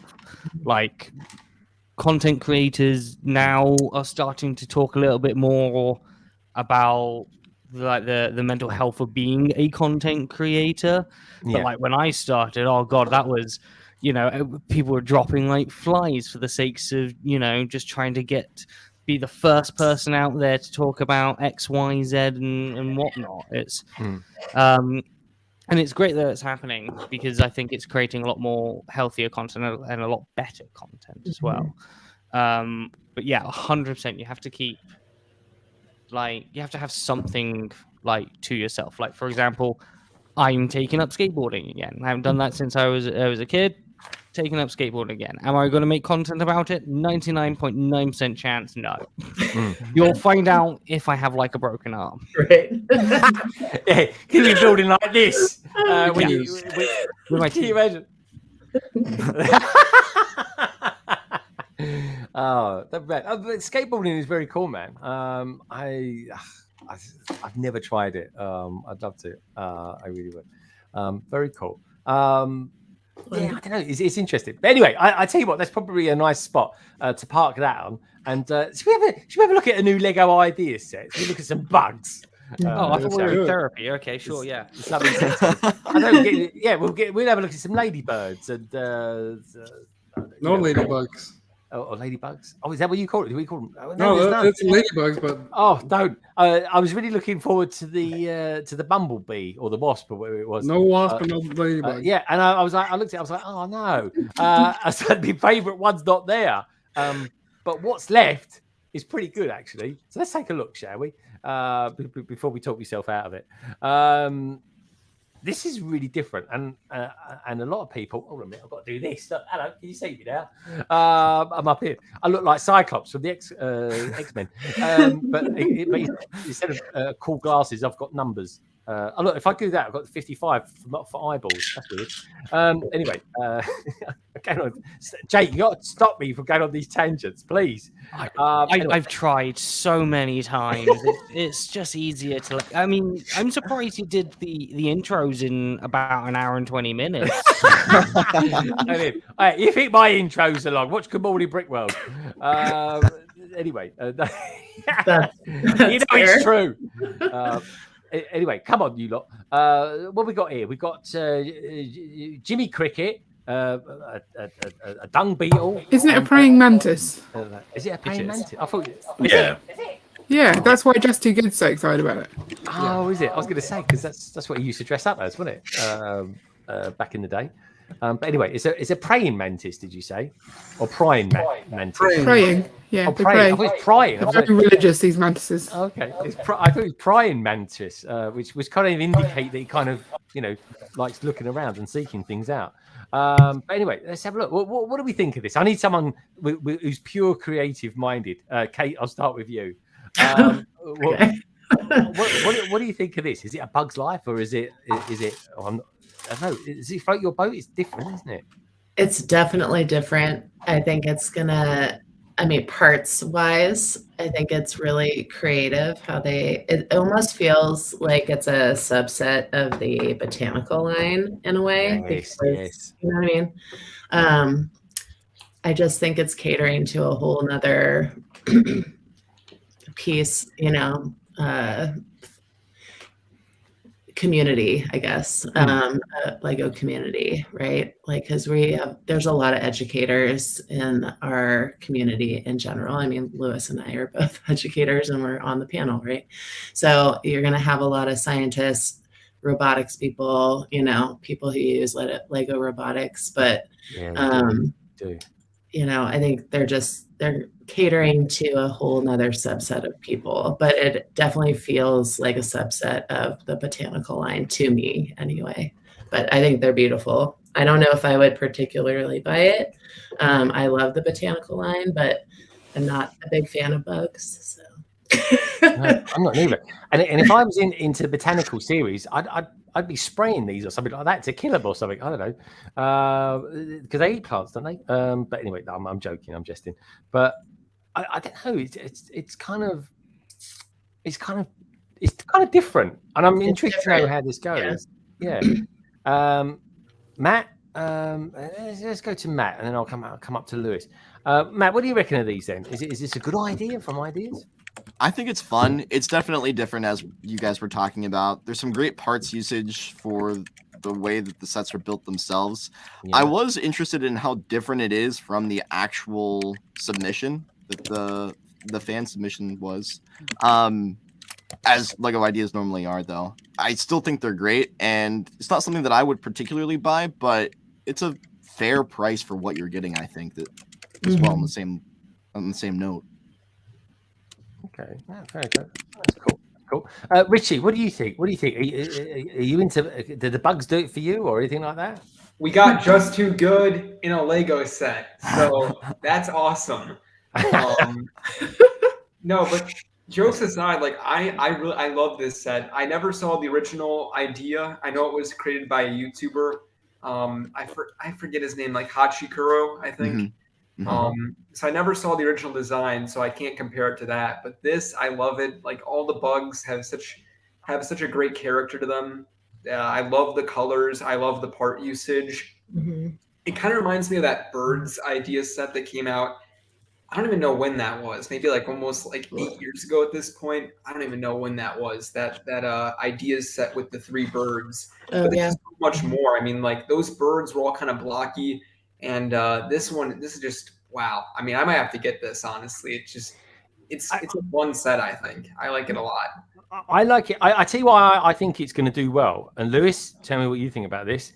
I think there's going to be some quite decent techniques in this to kind of get to grips with. And it's one of those sets that is kind of redefines building sets and stuff like that. Yeah. What do you reckon?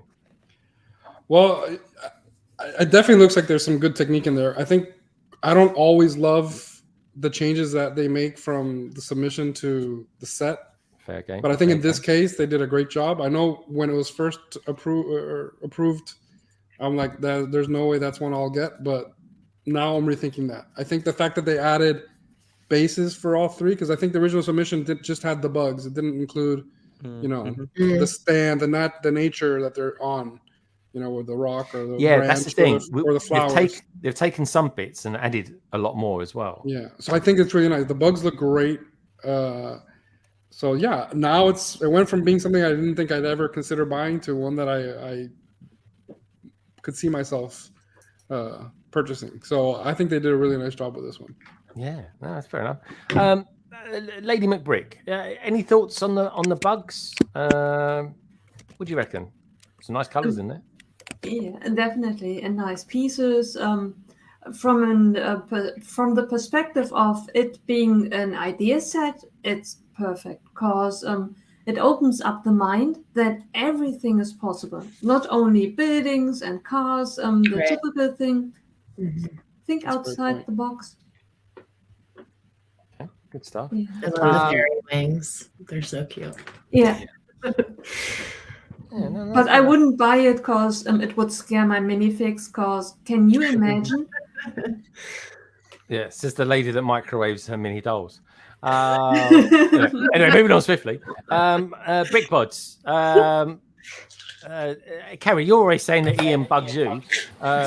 Do you reckon you'll buy this set? I mean, this would make a great anniversary wedding present for Ian, wouldn't it? I don't know. Would you like this here? I like it more than the original because like they've added more detail to their surroundings. I like that better. I couldn't see the point of having bugs just on the side of my house. No, the original submission wasn't something that would get. This has some interesting builds to it, so it'd be quite interesting to have a look at properly. But whether I'd want to own it, I don't know. I don't think I'd want them on display still. No, They are better than the original, but I still don't think it would take up display space. I think I'm okay not having bugs. Yeah. Okay. So it'd be nice to get a hold of the set and maybe build it, or just have a really good look at it, kind of thing. And some of the parts are really nice as well. They do look, I know, that's the thing. They're quite colourful. I think it's a nice colour palette that they've chosen. Brickapix, who's a fan of all things Lego ideas, says she's a fan of this. Larry's saying that he loves bugs. Also saying that Kate, I need to talk to you about mosaic commissions. Oh, there we go. Cheers, London Bridge Bricks, says Larry. Yeah, I think this is an interesting one. I really do, and I think this is one of those ones that the casual purchaser will just sort of meander into a Lego store and maybe pick it up. I don't know. But anyway, someone who's going to be meandering away from us now. Do you see what I've done there, Richie? See, professional coming through. That's me. Is our good friend Richie? Who's well, anyway, Richie, tell us what's coming up from you in the next week or so. And also, yeah. I'm starting school. I'm still trying to upload weekly. I'm starting my season for cross country. I got a lot going on, but it's good to be busy. So very go. But yeah, so I've just been busy with life, but it's good to be busy. So I can't complain. Yeah. No, it's good. And I tell you what, right? As much as I love Lego, I love doing a lot of other things as well. And it keeps my interest totally engaged like that. It really does. It makes me love it even more, in all honesty. But anyway, Richie, great to have you here today. Honestly, and I love your series, your documentary style. It's very good. It's very informative. And I can't wait. I've been trying for the last few days to watch the one you've done recently about the blue coats. So I can't wait to watch that and all the rest of the other ones that you've done too. They're great. And do you know what? Here's a funny thing. When I'm actually down the gym, because I go to the gym a few times a week now, folks, quite often. Show off. I do. I know. What can I say? Athlete through and through. Quite often, right? Because your ones are a nice sort of 10 minutes in length. I'll watch those. I will while I'm semi-killing myself on the treadmill. But anyway, hey, that means a lot. I do the same. Sometimes I tune into London Calling at the gym, or sometimes ACOB. Like a good stream now and then that gets me through a workout. I'll be honest. It does. So many people tell me that they do workouts, they're at work, they're in the office, doing all sorts of things, listening in, and you sort of think, thanks, appreciate it, and thank you, and I really appreciate you being on as well, Richie, and good luck. Great meeting all you guys. Take care. Take care, Richie. Look after yourself, dude. Be good. Bye. Take care. God, and that was Richie, everybody. Okay, cool. Right, I don't think we've had too many other things this week. Should we have a look at? I tell you what I'm going to do. I'm going to plonk us down here because I still can't see myself. So let's do this. How does that work? Oh, that's not too bad, is it? We look all right there. We can see us all. It's easier for me to navigate around, folks. It really is. What about this set then? What do we think about this? For you Harry Potter fans that are out there, London Gym Bricks. I don't know about that one. That's kind of made me laugh. Anyway, what's about this? And then they've got this thing coming out called Hogwarts. Anyone ever heard of it? Anyway, the castle and grounds, right? This is starting to become more of a thing. Is anyone on the panel interested in this set? I haven't seen that. It actually looks really nice. I think it's really beautiful. Yeah, I like this one. I'm all for micro scale. I love the micro scale builds. I love seeing what other people do in micro scale. So it's not something I worked in too much. So I'm just throwing it out there, right? But I think Lego, right? I think they've spotted a piece of the market where people don't want to spend hundreds and hundreds and hundreds on a set. So let's make it smaller. Let's do MIDI scale. I think they're going to go hard with Star Wars. I think they're going to do the same as well for Harry Potter stuff. This to me looks like an architecture set. I really do. Lewis, tell me why you like it so much. And is it because we've now finally got the elements in place that can kind of make this look as good as it looks? I mean, yes, I think there's new elements that help these things look better now. But I think we could have done stuff like this before. I think I love the way they use parts on these architectural sets or these micro scale sets in ways that maybe people didn't think about before. So I just think they're very cool. I love seeing the technique. They look really nice. I don't know. Every time I see one, I want to say, I'm gonna go build a micro scale mock. I still haven't done it yet, but I love them. Yeah, and there's plenty of little prints in this as well. Those are all prints from that section. I love it. I really do. Ian, what's your thoughts on this? Yeah, so I mean, I've really wanted to get into nanoscale and every so often think about doing stuff, particularly kind of the more fantasy nanoscale side, as opposed to, you get a lot of Micropolis stuff it shows, but going down the castles route is where I'd want to go. So this is a good way to get into that. It gives you a decent amount of stuff, so you can start to play around with different ideas and see what you can get it to look like. So I think it's a really good set. I'm less sure that Lego are going to push too heavily for this in the Harry Potter world, mainly because it's the wrong age range. Yeah, the demographic for Harry Potter is younger, and I think this is more, T-foals and A-foals than children. So I'm not sure we're going to see anything else come out in Harry Potter in this scale, but it's a nice place to start. You don't really need anything else. You've got the whole Hogwarts and grounds. It's all there. Well, you could then do. Well, I tell you what, didn't you? It's all there. I like to see the what did they call it? What did they call it? The trains go over. It's like a really long bridge with great arches. Oh, what's it called? Is it an aqueduct? But not an aqueduct. It is the aqueduct. Yeah, I can't remember its name, but it is an aqueduct. Yeah, but I could see a Diagon Alley like this too. A version of that. That's a nice one. Yeah, with all the other alleyways with it and stuff. Yeah, like that'd look amazing as well.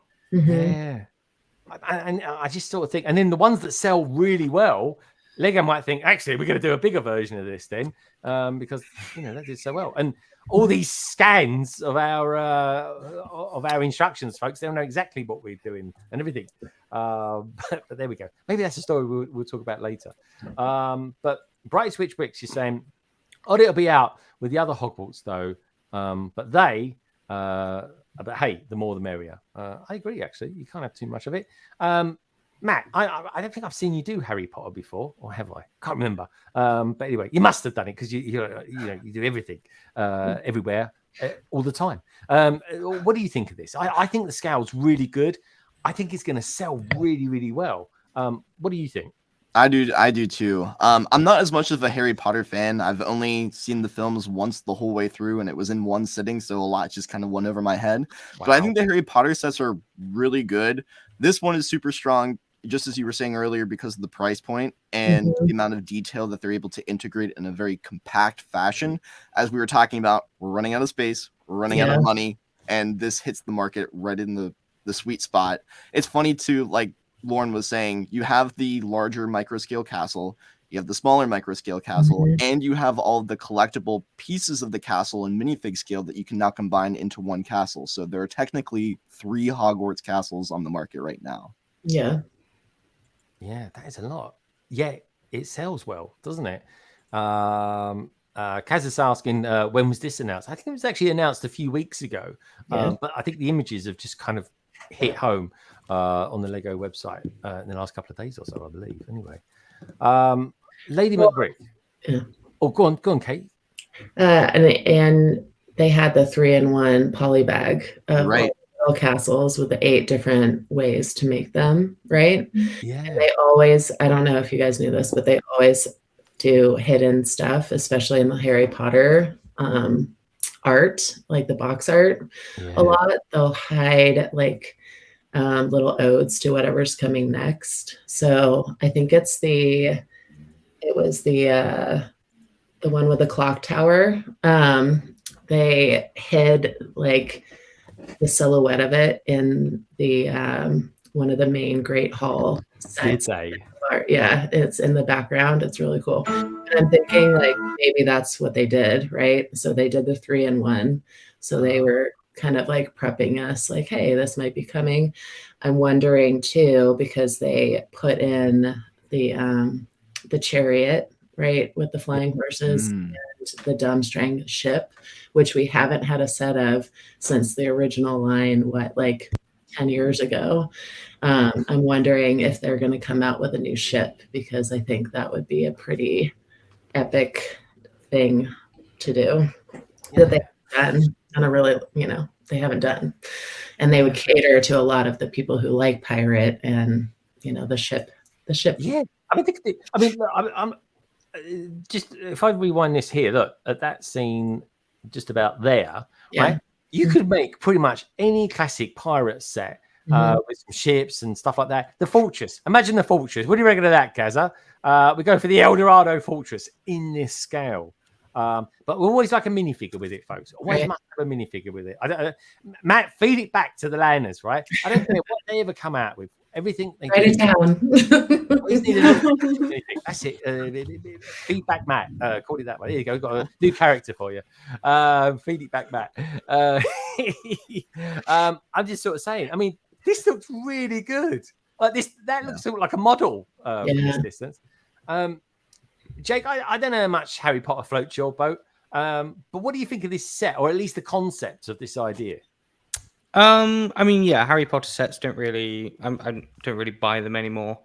But the idea of the set is great. I think it's definitely something that we are going to see more of, as far as sort of this like MIDI scale. They sort of played around with it, with the idea of in like the Star Wars stuff, where you've got all the vignettes that they've done. I mean, how many have they done of those now? Like 6, 7, something like that, right?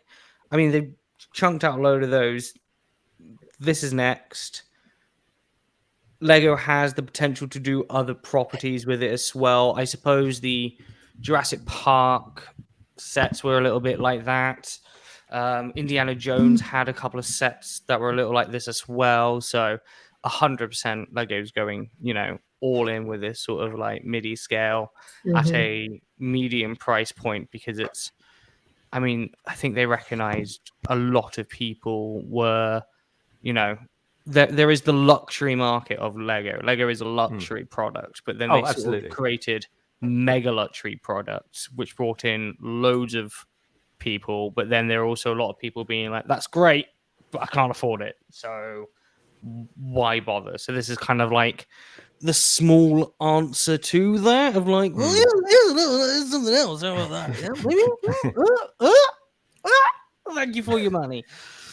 I think it looks good. I mean, like, we're potentially going to get a Millennium Falcon. What did we get this year? We got the Superstar Destroyer, wasn't it? Which I bought. I still yet to build. I bought it a Star Wars. I think I bought big grey triangle somewhere. Space Dorito. It's like an arrow. It really is like an arrowhead. It's amazing design. It's great design. But they are essentially wedges in space. Next year we're going to get the Tantive 4. So they say in Matt. I don't know. Awesome. You never know. You never. In theory, we might be. Lego is always cooking up new and exciting things. I don't know what you're talking about. Oh, say like a proper lander. But honestly, they do some good things. But the thing is, though, Lego have to be quite clever now, especially in the in the style of economy. Chinese economy is slowing down, folks. Now, what normally happens when the Chinese economy slows down, it's a bit like, think of it like this as an analogy. America sneezes and Great Britain catches a cold. That's generally how economics works, folks. And we've got to be mindful that maybe we just need to downscale a little bit of what we've got and stuff like that. And MIDI scale, I think, is quite good timing for Lego, because without that, they'll definitely be slowing down their incomes in that at the moment. They really are, which is fine because the rest of the world are too. It's just the way life is at the moment. So they've been putting out a lot of sets at this scale, so they must be doing well. Yeah, I reckon so. Because the helmets are apparently not going to be a thing of the future. Lady McBrick, any thoughts on this? Because you're quite into Harry Potter, aren't you? Yeah, it's one of my most favorite themes. Yeah, that and Star Wars. I absolutely love it. I have the big Hogwarts Castle in zipper bags. I will not take it out anymore. I will just buy that one because the big one takes a lot of space. Mm-hmm. Yes, it does. Yeah, it does. Okay, I reckon they're onto a winner here. I actually really like it. I can't say. Let's have a look at how much it is. So it's £150 for 2,660 pieces, but they're not going to be small pieces, folks. That said, it's not the sort. I don't think I'd do this on a stream. This would be a killer on a live stream. It really would be. You got to really focus on when you're doing this. You just do it like me, Greg, and you spend like 7 streams building one bag. It's fine, dude. Do you know what? I feel bad because this Monday coming, I'm on to sort of series 4 of this.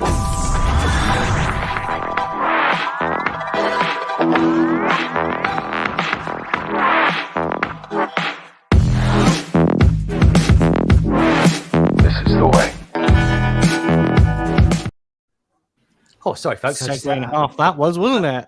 I just wanted to have a little bit of coffee then. Thank you very much. So here we go. Pro tip and all that. I like the little Mandalorian thrown in there. Oh yeah, at the end. This is the way. Do you know what? I did it for the Starfighter, the Naboo Starfighter, and I thought, you know what? I actually quite like. It goes quite nicely with the music. So thank you for that, Lewis. Right. Okay. Then. So let's. I think that's enough of new sets. For this week. So let's turn that off. There we go. It's all back to normal now. BrickBots, while I prepared the pictures, do you want to tell us a little bit about this? Well, they're getting rid of VIP points. What are they going to replace it with, for the love of God? Let's not let Ian say the word. So it's I think he should. Go on then, Ian. What are they replacing it with? Lego Insider. Lego Insiders. Just to clarify. Yes. So you will be a Lego Insider. Yeah. He's throwing me completely. Or Vicar. Yeah, it's pretty much the same thing, but just a different name, and the name is kind of smutty. Enough. Don't know what you're talking about. That's all on you. I don't know why they've rebranded, but there is one added bonus is that you can take your VIP, your instructions, and scan the little code on them for some extra insider points, whatever they're called. And that's great, unless you recycled all your instructions like I did. So now I'm very annoyed. Very quick. Ian, like, damn it. Ian used to complain, what sort of people hold stuff and things like that. I'm thinking, yeah. So I think I looked at how many sets we bought between now and 2019, which is when they introduced the QR codes, and it was about £65 worth of VIP points. But we haven't built all of those, and some of those are minifigs, so I think they don't count. Yeah, so quite a lot of those would have been CMFs, so that takes a chunk out of it. It's time to rely on friends to share pictures of their instruction manuals. I got you. All we need now is to write something with just scraped YouTube for people holding up instruction books so we can scan the QR code. Oh yeah, good idea. There'll be stuff happening. That's it. Just go into a Lego store and just go scan it quick. Who's going to be doing all the fiddling? It will come to light anyway. It'll be like, oh, here's a really quick way of making up, hundreds of pounds in VIP. I mean, it is. So in the UK, it is 12.5p per instruction book that you scan, so it's not a huge amount of money. Every penny counts, as someone said once. Yeah, but at some point you've got to put some kind of value on your time. Yeah, There is that. So going out of your way to get extra instruction books to scan is it's not worth. It's not worthwhile. No. Unless you put your children to work. Well, yeah, slave labour is always a good thing. That's a good idea. We go straight in there, Lady McBrick. Wow, I can't get them to clean up their rooms. I don't know if I'm gonna get them to go hunt down Lego manuals to scan, but yeah, they'd want a percentage of the money. That's the thing. They're smart. Right. Yeah, that's not good. It's just I don't have any children, so I'm out of luck. It's just when I had to choose between having if you did, and if I had to choose between let my children sort my Lego and learning my my logic of how I want them to sort it, I rather would have them just scan. I honestly thought you were going to say that I don't have any children of my own, so I'm going to start finding them on the street. yeah. And I thought she was going to say, I'm going to soak their feet in Lego. Honestly, Lady McBrick. Let's pop down to the local orphanage, give them something to do for the afternoon, you know. Everyone wins. It would have been community service, right? If it's sort of like a support program, yeah? Yeah. My son takes apart sets for me. I pay him $5 a set to take them. And then the bigger ones, I'll give him a little bit more. But like he saves up his money for his own sets. So I'm like, well, here's 3 that I need taken apart. And he'll like separate the tiles and like all of it. Like he's like really good at it. I'm gonna start he's getting under bid. My wife takes apart some of my old sets as well. I'm sure. Yeah. Because I don't want that bloody old thing in here anymore. Yeah. Oh, okay. Throws it out the window. She's like, I don't like this here. This is going away. yeah. She's like, Greg, this really doesn't belong here. It belongs far away, about 20 miles that direction. This is why you have the shed, isn't it? This is why I belong down here. It's pretty raining here at the moment. Is it raining where you are, Jake? 'Cause I know you're not too far from me. Don't know. I'm probably. let's say yes, and you know that window just there, right behind you. That's not really a window. Is this something on the wall to make it look like a window? Yeah, 100%. You think I go outside? Yeah, prison cells. Funny old. He's a Lego fan. He's in a concrete bunker. Exactly. Yeah, what's all that about? They got their money's worth out of that, haven't they, Matt? Jeez. You know what I mean? There we go. He's looking out the window. Oh, talk about a bunker. Okay, so if you go on Instagram, is that really? Yeah, it is raining. So Brick, is it Brick Bat Dad? He's like Batman. He only builds Batman theme. I hope so with that name. And he took one, like his old well, I guess, in his backyard, dug it out and dug his own bunker. No joke. You have to go check it out. It is awesome. He dug his own bunker. Yes, like with a drop down, like ladder and everything. He lives over in Portland here. Yeah. Like it is awesome. I honestly did think at a time, I thought I might create a bunker as well. But only because I just thought surely it's going to be quite cost effective to go underground as opposed to being above it. He calls it his bat cave, and he like lit it up, and like it is. Really I don't know, Matt. I don't know if you've seen it, but like it is. I've not seen it. I'm gonna have to see it. It's so cool. Yeah. It must be. Do you know? I'd love to have a night's sleep in a bunker or something like that because it'd be super quiet, wouldn't it? It really would be. But not that I know what that's like anyway, folks. Right? I've got tinnitus. Yeah. Yes. I don't know. Yeah, maybe I'll come down. Pop me in one of your solitude cells or something like that, Jake. Yeah, we can find a hole to stick you in somewhere. If the apocalypse hits, he can still build Lego. Wrong, that does. I just put it in the chat. That's his name. So if you guys want to go, check it out. It's awesome. So great. Bat Dad. I like that. And Ian saying Simon points are linear, so it's the same value regardless of which voucher you buy. I like that. Points are linear. There we go. We've got Trevor's videos. He's just smiling. Anyway, so we have a look at some photographs. Where's Carrie gone in? She's got to get some more of those hippos. I think she might have gone to close some windows to stop the rain coming in. Maybe I don't know. I'm not. It is a torrential storm we've got outside here at the moment. I'm just saying, folks. Got a They yellow say- warning across the UK for it. I know, yeah. Thunderstorm. I thought we might have got away from it, but as it happens, it's not. But that's probably why it's 26 degrees. But anyway, let's have a, on that bombshell. Let's have a look at some photographs that people have sent in. Let's have a look. Oh, blimey! Now, Carrie sent this in, and I'm not really too sure what we're looking at. Can I turn it around? I'm presuming it should be You that can way. turn it around if you want. So we went to the Sea City Museum in Southampton. So we were displaying, and they had one of the little like mosaic maker stands. So you go and you get a plate, and they've got tons of dots. So this is what my youngest made over the 2 days, I think. So yeah, lots of fun for the kids. A box of fun for the kids. Yeah. Okay. Fair enough. And Good colour. it is like a sort of color palette, isn't it? It's nice. Yeah. Nice. All right, good stuff. I'm liking it. Oh, if that's Carrie then. There's Carrie coming back. Okay, I need to do a little track of music for when Carrie gets up and moves around or something like that. It will happen, folks. It will happen. It bothers me that I keep forgetting to do it as well.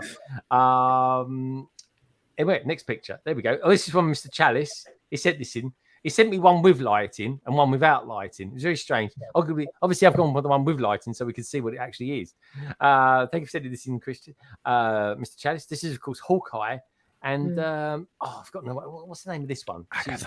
Agatha, thank you, Agatha Christie, and looking great, writing one of her books as we see in the minifigure form. Just saying, as an idea for a Lego minifigure, if ever there was one. There we go. On Poirot, Sherlock Holmes. Lego Who Done It would be awesome. That woman from Murder She Wrote. That was Agatha Christie, wasn't it?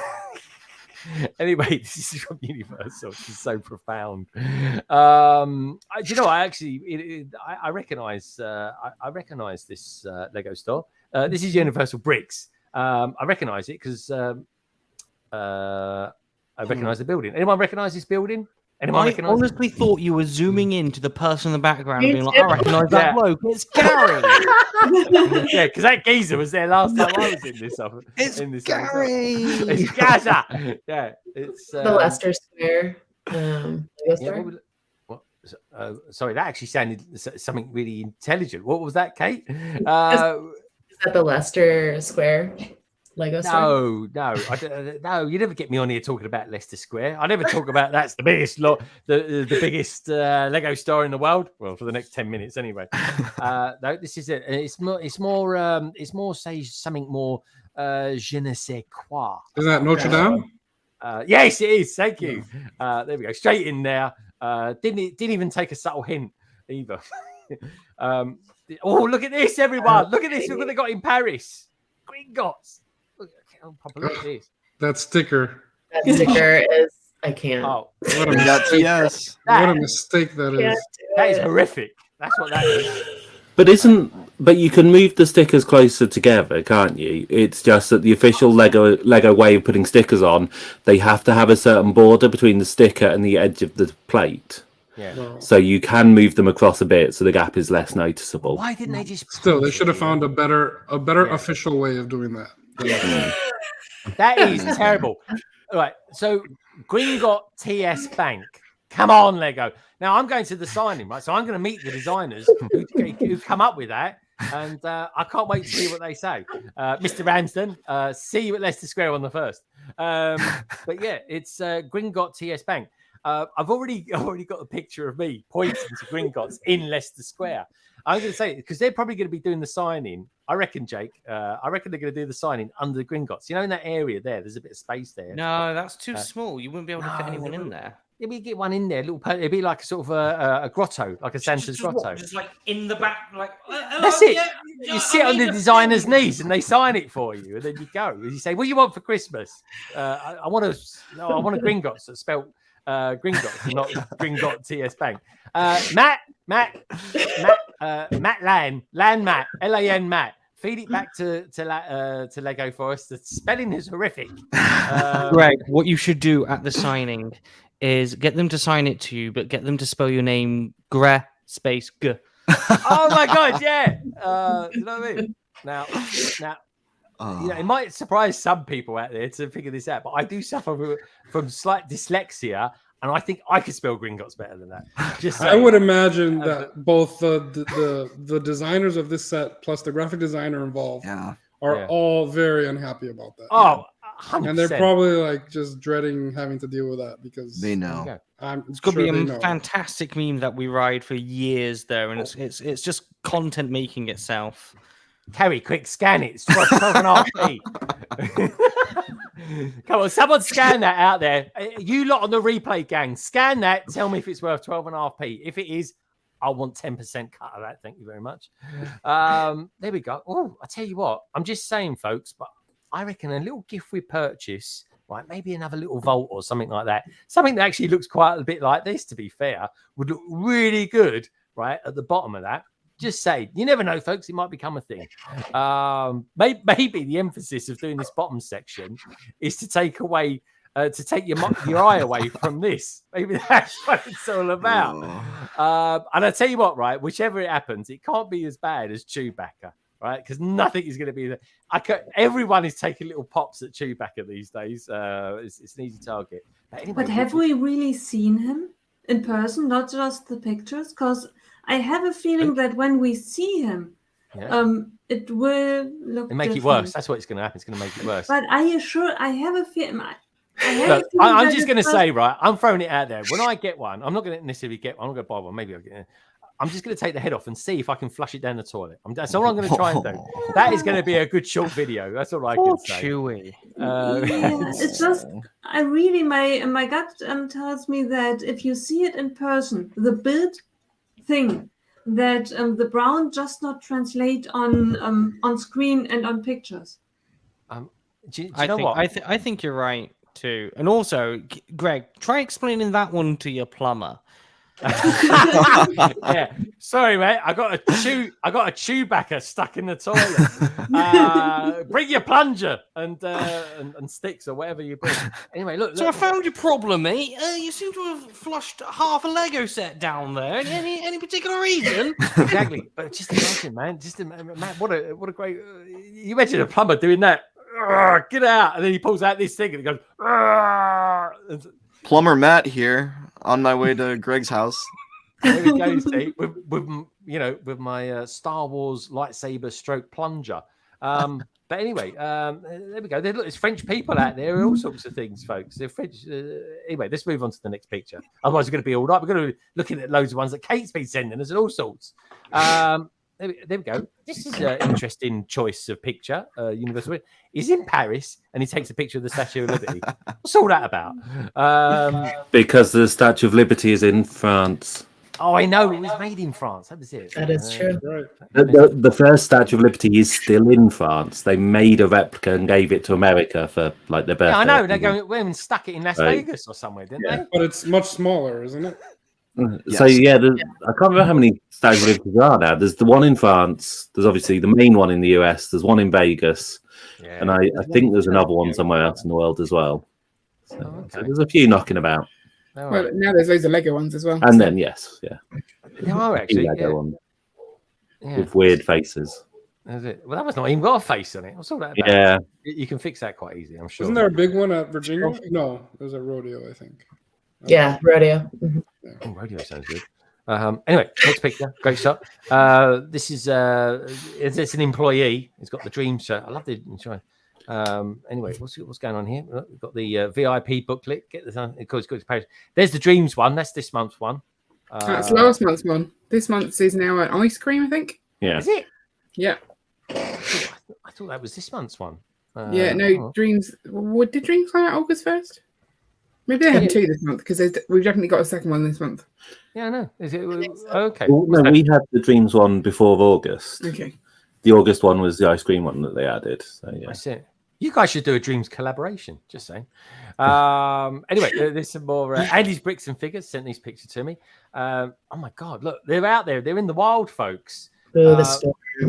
Storm looks cool. Storm looks amazing. That hairpiece is awesome. It is. It's nice, like Mr. Witchy. I like that. There's Agatha Christie. She's back again. There we go. And there's someone's fish tank. I'm trying to think what his name is. Mr. Something, Knight. Isn't it? Yeah, Mr. Knight. Right? Yeah. Mm-hmm. I'm not this is called Echo, I believe. This figure, Yes. Yeah. and she's got an amazing hairpiece with a brilliant bit of printing on it.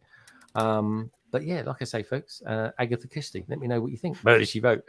Although they are again really nice pictures, though. So thank you for sending them in. She's got a really cool cape as well, Storm. It's the same as her. I have the original one right here, actually. You got an original as well. Let's have a look. Oh, look at that. So the cape, I think, is the same. It's just a different. It's white instead. It's nice, isn't it? Yeah. Yeah, it's a really cool figure. I love Storm. Anything with lightning, folks, I'm a big fan. I really am. Love Thor, Captain Marvel, the DC version of Captain Marvel, that is, folks, before they called him Shazam. It's meant to be a secret word, and they called him Shazam. Who thought of that idea? There we go. There's the boxes. All hail the boxes. Yeah, I know. We've got pros and against them here, folks. Pros and against them. Do we know for a fact that the next CMF line will also be boxed? I imagine it would. Yes, but They've got to be. Yeah, everything is boxes from now on from CMFs. I'm living in a box. Bummer. I got to be honest. I mean, it is the thing. I think the BrickBods are pro boxes. Would I be right in saying that, BrickBods? Yeah, we're all for boxes. Boxes seem fine. All right, I can live with it. Kate, are you pro box or pro bag? I'm pro bag only because it's like part of my with me and my kids. It's a thing, right, that we do together. Like my kids really like to try to find them. Like they try to guess what it is before they open it. So it's an experience. So I get why they're doing it. I get it, but I'm pro bag. Yeah, exactly. Yeah, you got everyone's gonna be taking their scales, weight scales into the Lego stores now. We think, what's he up to? What about you, Matt? Are you pro box or are you pro bag? I just bought my scale the other day at Walmart, so I'm definitely pro bag. I like to know what I'm getting, and I don't want to have to spend any extra in order to. But I'm hunting for a full box, and if I find one, I'm gonna just buy the whole thing and parse it out from there. Yeah. I agree. I actually think, feeding the bags is part of the experience, as Kate said. Then pick them into bags and feel the bags. You can do that, Greg. Yeah, make your own bag. Yeah. I don't want to do that. That's if you really like feeling the bags, then you can still do that. You just buy the sets first, take them home, put on your blindfold. We know you've got one. Tip the contents into the bags, and then spend the afternoon bundling bags. All right. Well, okay. I don't know how to answer that. It's probably safe you don't. I know. Yeah. I'm getting alarms going off in my head about the blindfold. Anyway, Lewis, what do you reckon? Are you pro bag or are you pro box? I mean, I guess environmentally I'm pro box, but from a Lego buyer perspective, I am pro bag. But I don't know. I think this is gonna. I think they're gonna sell less minifigures this way because I think people don't. I mean, there's people out there who want to buy one. They're happy with whatever I get, but a lot of people go buy specific figures like I do, and if I can't do that, I'm just gonna end up buying them on Bricklink on the third party, and I think they're gonna sell. I already have. Yeah, but then Lego are still selling the same number because those Bricklink sellers are buying them and then selling them on. Maybe, but there's not that many people who. I mean, there's like the hardcore people who spend money on Bricklink. There's the people who are not hardcore who just buy stuff at the Lego store or Target, whatever. Yeah. But then you have that middle ground. Maybe don't know Bricklink or that familiar with Bricklink who they happen to be a Marvel fan and they love their favorite character is Moon Knight and they want that Moon Knight figure and they can't get it, so they're like, forget it, I won't buy it. And they don't even know. There's also lots of shops that before you couldn't feel the bags, that they were kept behind counters or in little plastic boxes, and they still sold well.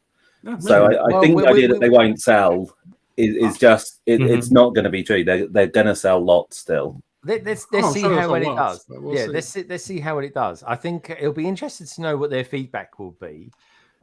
Before we get to Jake, let's ask Lady McBrick, because this is I'm of the thing is this is meant to be good for the environment. But from a consumer's point of view, I'm not too happy about it. Lady McBrick, where do you sit on this? I'm not that emotionally attached to the bags because I always was bad at feeding them. So that's not really a concern for me. It doesn't really make a difference. I can't tell anyway. And since I discovered JB Spielwaren and now I'm able to buy a whole box, it's even safer for me. I just buy the whole box and am done with it. Okay. Well, you're getting double the amount. I suppose you could always sell them or something like that. But you're having to buy hundreds of pounds worth of Lego as opposed to more. I think it's like £46. But that in my case, that was always the case. I did a weird mixture of first going to Lego Online, buying there my 12 that I am allowed to buy. Then I went to other places and bought their additional ones. Then I bought server waste and ended up with triples of all of kinds of figures. I never was able to just buy one set. And I just hate having doubles. I mean, they're expensive. These figures are expensive. I don't want duplicates of it. I mean, you get 4 duplicates. You can go and buy a decent Lego City set for that. But I understand why they're doing it. Depends on the quality of the minifigure. I like to have doubles, one to wander around in my city and one to be kept in the soul set. Yeah. It's just reminded me, actually. I remember we did... It was the last Marvel series, actually. And Cy O'Connor, we were doing a stream. I'm pretty sure it was a backlog stream.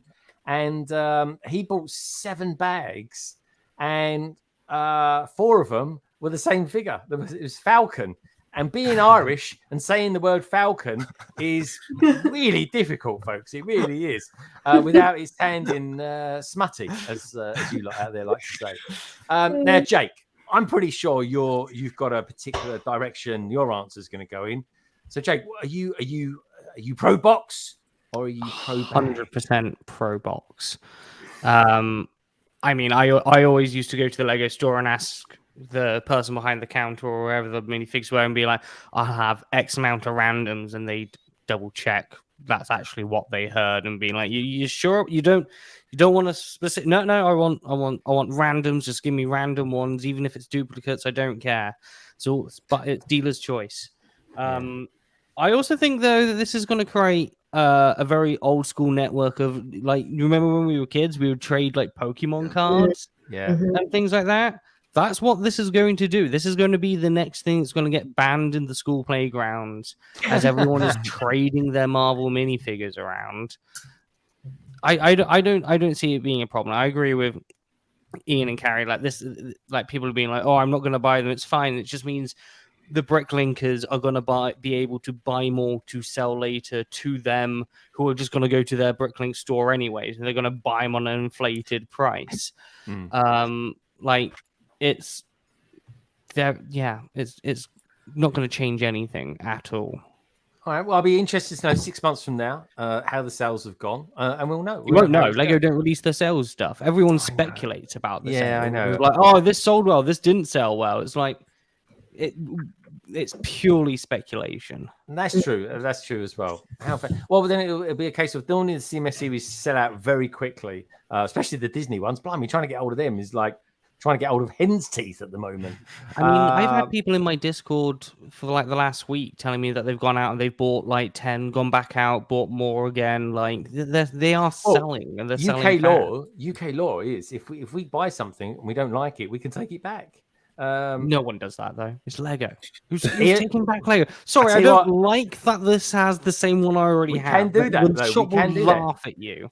No, they won't. Ian, legally, can we do that? So, under UK law, if there is something wrong with it, then you can take it back. And the definition of wrong is very, very loose. Excellent. But so technically, if you open it and find out it's one you've already got, under UK law, you can't take it back. But the Lego policy is that you can take back a Lego set for any reason in the UK. Company policy. So company policy. Consumer law doesn't matter. Their own policy says you can take it back. All right. Is that your dating law too? Don't ask my first wife. All right, fair enough then. Let's see what the people out there are saying about all this then. Anyway, so Brick Scoot, Ollie, how you doing, mate? Good to see you. Surely they won't open them. That's what I was thinking. I feel like my gambling addiction. Punch the boxes open and then leave them if they don't like them, right? Well, like you see that already with the bags. Like people open the bags. And I heard somewhere, I don't know if it was here, maybe at the beginning or somewhere else today, that they're not in anything inside the box. And people are opening the boxes aren't that hard to like kind of squeeze and open. So I can see a lot of small parts falling out of these things if they're not putting them in little plastic bags. Yeah, totally underwhelmed by their selection of characters this go around. I was a bit disappointed with the fact they've done Wolverine again. Can you give us a Gambit, please, Lego? The problem is they're doing MCU. They need to do a comic one. Feed it back, Matt. Feed it back. Just an idea. It's just another one to the list. No, I think a lot of these are not MCU. They're all MCU. Wolverine. How so? They're all from the shows. Marvel. There's been no. The X-Men ones are for the new X-Men 97 show, which is coming out, which is a continuation of the old one, but they're bringing it into the cinematic universe. Okay, because that Storm costume's old classic comic. Yeah, sure. Yeah, and so's the Beast and the Wolverine style is as well. Yeah, but you're totally right. They're kind of like they've got to the market soon with those ones. Snowlaner's up. It's in Australia, folks. It's Saturday. But anyway, they're our kind of thoughts on it. It's interesting what you guys are saying out there. We've got I like the randomness of it. Just swap with friends. Exactly. I know that it's not the norm now, but I love the thrill of the random. I will buy the ones I want later if I need to. Yeah, that's fair enough. That's fair enough. We've got ways of getting around it. Good one, Kate. He's saying. And hi, Greg. Hi, London callers. Good to see you, Jake. Hope all is good with you, mate. It's lovely to have you here. Hope you have a wonderful weekend as well. Now then, let's get through some more pictures. Enough about the boxes. This is from Pink Wheels. She had to very quickly make her neighbor a present. It was her birthday, neighbor's young child, and her daughter. In a nutshell, folks, they didn't buy a present, so they made one instead. This is a character called Totoro from My Neighbor Totoro. Totoro. Totoro as well. All right. Sorry. Did I make it sound like a bit Mexican or something? But you're totally right. I've never heard of this. I've got no idea. Never heard of it. Do you know anything about it, Carrie? Yeah, I think we watched it once. Didn't we? Yeah, we have. Yeah. Okay. I've never heard of it. But anyway, this is from Pink Wheels. As always, comes up with some amazing mocks. She really does. And thank you for that, Pink Wheels. It was a really nice surprise to get a message from you as well today. It really was. This is Nicole's. Now, Nicole, this reminds me of a piece of art. Not only is this some strange looking Mills plate, but what's all that about? It's like a piece of art, isn't it, on an exhibition? Yeah. Called the Dot or something like that. Does that already count as a mosaic? Yes. Mosaic. It does. I love the way you say mosaic, Lady McBrick. The German take on mosaic is lovely. It's really lovely. It is. Yeah. What's this going to be for? It's going to be for the Death Star. No, it's not. It's going to be for this. There we go. What the blimey hell was that? Is that meant to be a tree? Yes. Oh, okay. And that's the thing that you can swap around with different setups. Mm-hmm. I see. Okay, so you're putting that on Mills plates at the moment. That looks easier said than done. That's cool. Yeah, because of the angle, I really had to change the angle. Okay. Is that a fan or is that a flower?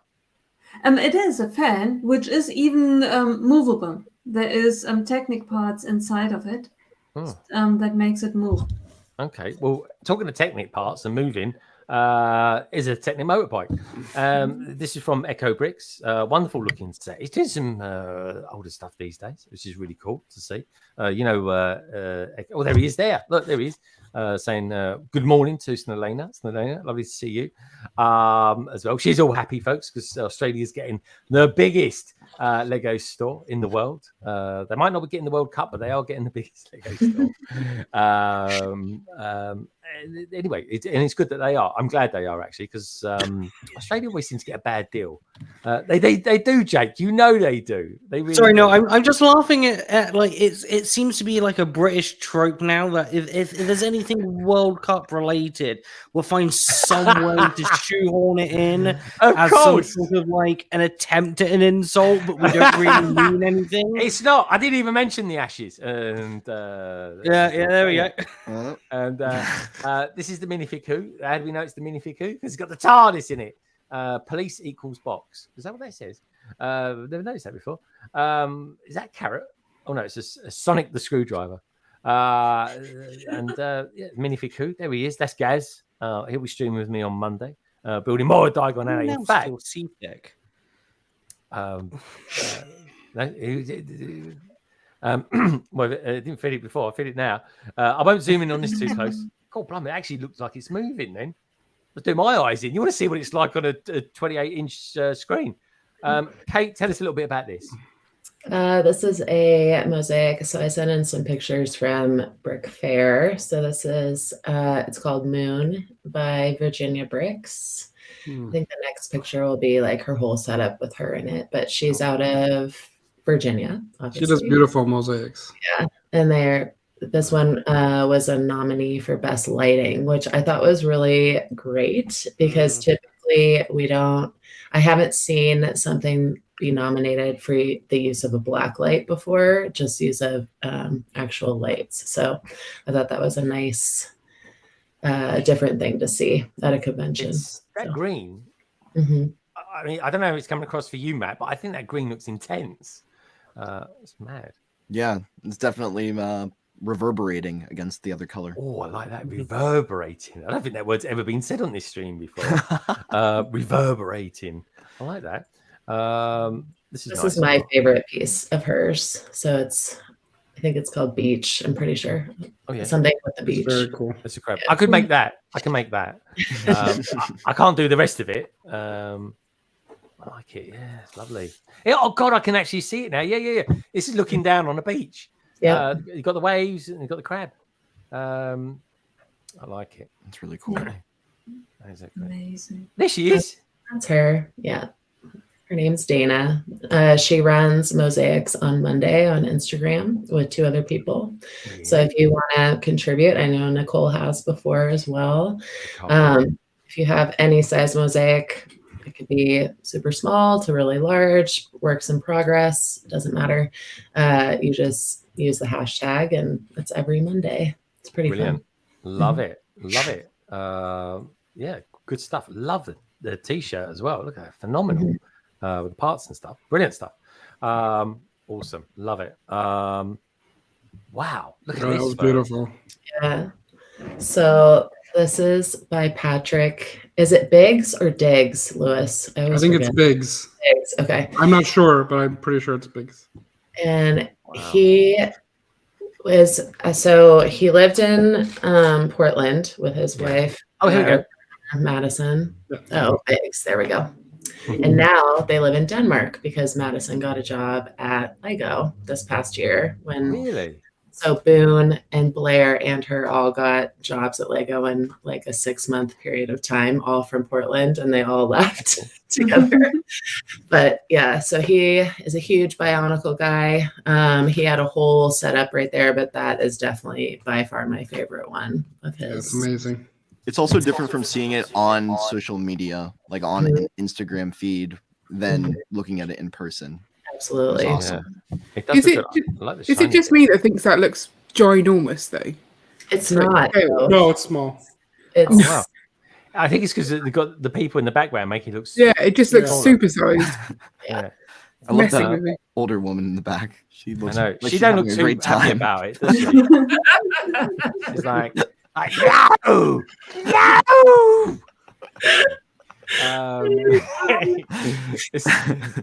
She was actually the nicest person I met at Brick Fair. She's the judge. I'd laugh if she was. I would never show it in Virginia ever again. Anyway, And she looks like she's just nicked a minifigure. Yeah, just tucked one away. Anyway, moving on swiftly.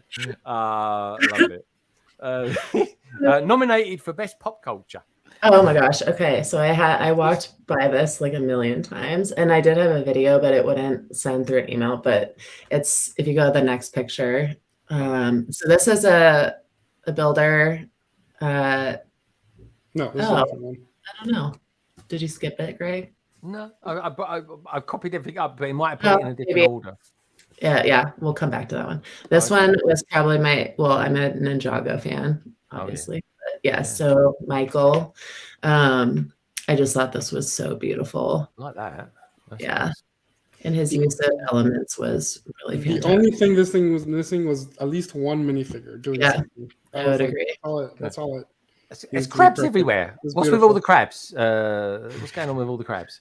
People leave little tokens, so you see my sticker right there too, and I think Lewis there you are. and stuff out too. So if you really like a build, you can leave a little token of appreciation for the builder. So okay. I think the crab was one of those. Yeah. Okay. Oh wow, that was good. Oh, look at the part usage. Yes, and the fins. Oh my gosh. Okay, so this is Aiden Builds. So on Instagram, his name is Aiden Builds, and he had a whole setup. And I think the next picture is his flowers, and they're like sinister flowers. Oh my god! Look at that. Yeah, they're so cool. Very cool. It's like Stranger Things. Yes, yeah, it is, isn't it? totally. Very much. Yeah, it's bizarre. I love this though. I gotta say, The just saying, dragons were fantastic. golden green. Oh my god, it's like a lotus or something. It's amazing. Oh, look at that one. There's there as well. Creepy. Anyway, we've got here Battle at Avengers Tower. So Matthew, he did a large. It was probably 3 48 by 48 base plates. It seemed like size-wise of the Avengers setup. So if you go to the next slide, probably it will be full one. I'm being mocked out there by Larry. Total background scrutiny. Yeah. Apologies if that was someone's mother. That was my grandma. Well, I tell you what, Matt, you got some great minifigures coming your way, mate. So, oh, look at that. Yeah. So it's a full setup. It had movement and lights. I don't know if you saw this one, but this one was one of my favorites for sure. It had the Venom coming out of one of the buildings, and his tentacles were moving, like this. And we got Venom this month with the Marvel magazine. That's brilliant. Oh, right there. There he is. The Venom coming out of the Daily Bugle. Coming out of the Bugle. Oh, there he is. There. Oh, that one. Yeah. It's like when they turned it on, all his tentacles were moving, and all. I missed that. That's awesome. Yeah, it was so great. That is cool. All right, good stuff. Keep it up. Oh, this is beautiful. Yes. So Nate, his Instagram name is Brick Distorted, and he'll take a set and then he will distort it into all different types of more neon color kind of vision. Yeah. I probably walked by this a million times. I loved this one in particular. He did probably 10 different sets, like Statue of Liberty and Taj Mahal and the Adidas shoe and like and a lot of the heads. So he did like the Darth Vader and all in different vibrant colors. And what was really special about this one was he never planned to do this. And his best friend passed away like a couple months ago, and it was more of a mental health kind of awareness style piece for himself, right? Oh, right. So he kind of expressed he just wanted to get out what was inside him, and this is what it came out. Oh, wow, cool. That's a real mixture. Interesting stuff. A little bit of psychology there. Love it. Oh, this one's great too. This is amazing. Oh, there's Lewis's little token. See. I've got fun little token. I'm gonna have to take a little token. Can I take this? Look, so I got this. this is what my logo. If I just make this better, I got so my logo. If I can find the mouse, if I can find out how to use a mouse, am I IT literate? I don't know. But look, if this is my logo. That's London Bridge, that is, folks. That's London Bridge. That would be a token. That'd be a perfect one. Yep. Yeah, that'd be perfect because everyone would know it was you. You know? Right. If any bricklinkers out there have got a lot of these parts, let me know because I'll get some. Look, I'm all glazing over. It's at about 27 degrees in here. I'm literally cooking here, folks. I really am. I'm going to get some tin foil on that later. I'll crisp my skin up a little bit. You know what I mean? Anyway, I mean like a human nacho. Anyway, moving on swiftly. So this is it was Chelsea, I believe. Yeah, I think he's the husband of the person who built this. I hope. Yeah, I was going to say. I don't he did a lot of movement. I heard because I was talking to him, and he was fixing all the movement and the lights. Oh, okay. They did it together. Yeah, it was so cool though. They had like a player 1 and a player 2 button, and like the kids would or whoever would hold it up next to the entrance right underneath that, and it would do something different depending on the player 1 or player 2. It was so cool. It was very cool. Very cool. Yeah, you miss the whole. What made this amazing is all the movement. Everything's moving. I think that was all moving, wasn't it? Yeah. Everything. All the figures move. Everything goes up. All the different things go up and down. It was really impressive. Brilliant stuff. Anyway, there we go. Number one. Oh, this is nice. This is beautiful as well. Oh, this was my favorite castle. Yeah. Oh my god, it's actually minifigure scale. It's so beautiful. It's so well done. That is actually breathtaking. Don't we all think if that was on Bricklink Designer Program, that would go through 100%. Oh, amazing. And look at the foliage and everything. It's just so well done. That's his name. Yeah, Mark. Yeah, good color. I think I tracked down his oh, you Instagram. did? Nice. But if anyone wants to go to mine, you can find Is that it him? there. Was he got any shirt there? No, that's Jack England. So he did the Labrador behind, and that's his Labrador. So he actually like brought This was at Chicago. Chicago. So he won. I was going to say Manchester. I was like, it wasn't there. So he won best artwork at Chicago for the dog and the Emergence, which is the bear one, which is my favorite one. But yeah, I like the bear even better. And then he won this year here for Brick Fair for best sculpture, which was like a champagne bottle, and it was like popping. Yeah, it was very cool. Oh, this is Paul. He says I was the person leaving the crabs around in Brick Fair. Really? Oh, was that Paul? Okay. Someone had a good time. I think that's quite funny. We have to call you Krabby Paul. There we go. Oh, there it is. Yeah. Very nice. Very nice. This is so cool. All right. Good stuff. Oh, there we are. Oh, there it is. Yeah, the bear is just incredible. Yeah, very memorable. And the bear. It's so cool. It's like it's coming at you. It's like 3D image. It really have. Minifig Hussein, behave, Carrie. I think Carrie's being naughty. Carrie, there are a lot of additives in those hippos. Maybe we've got stunt sets that we were playing with. So I'm sorry, they're just really fun.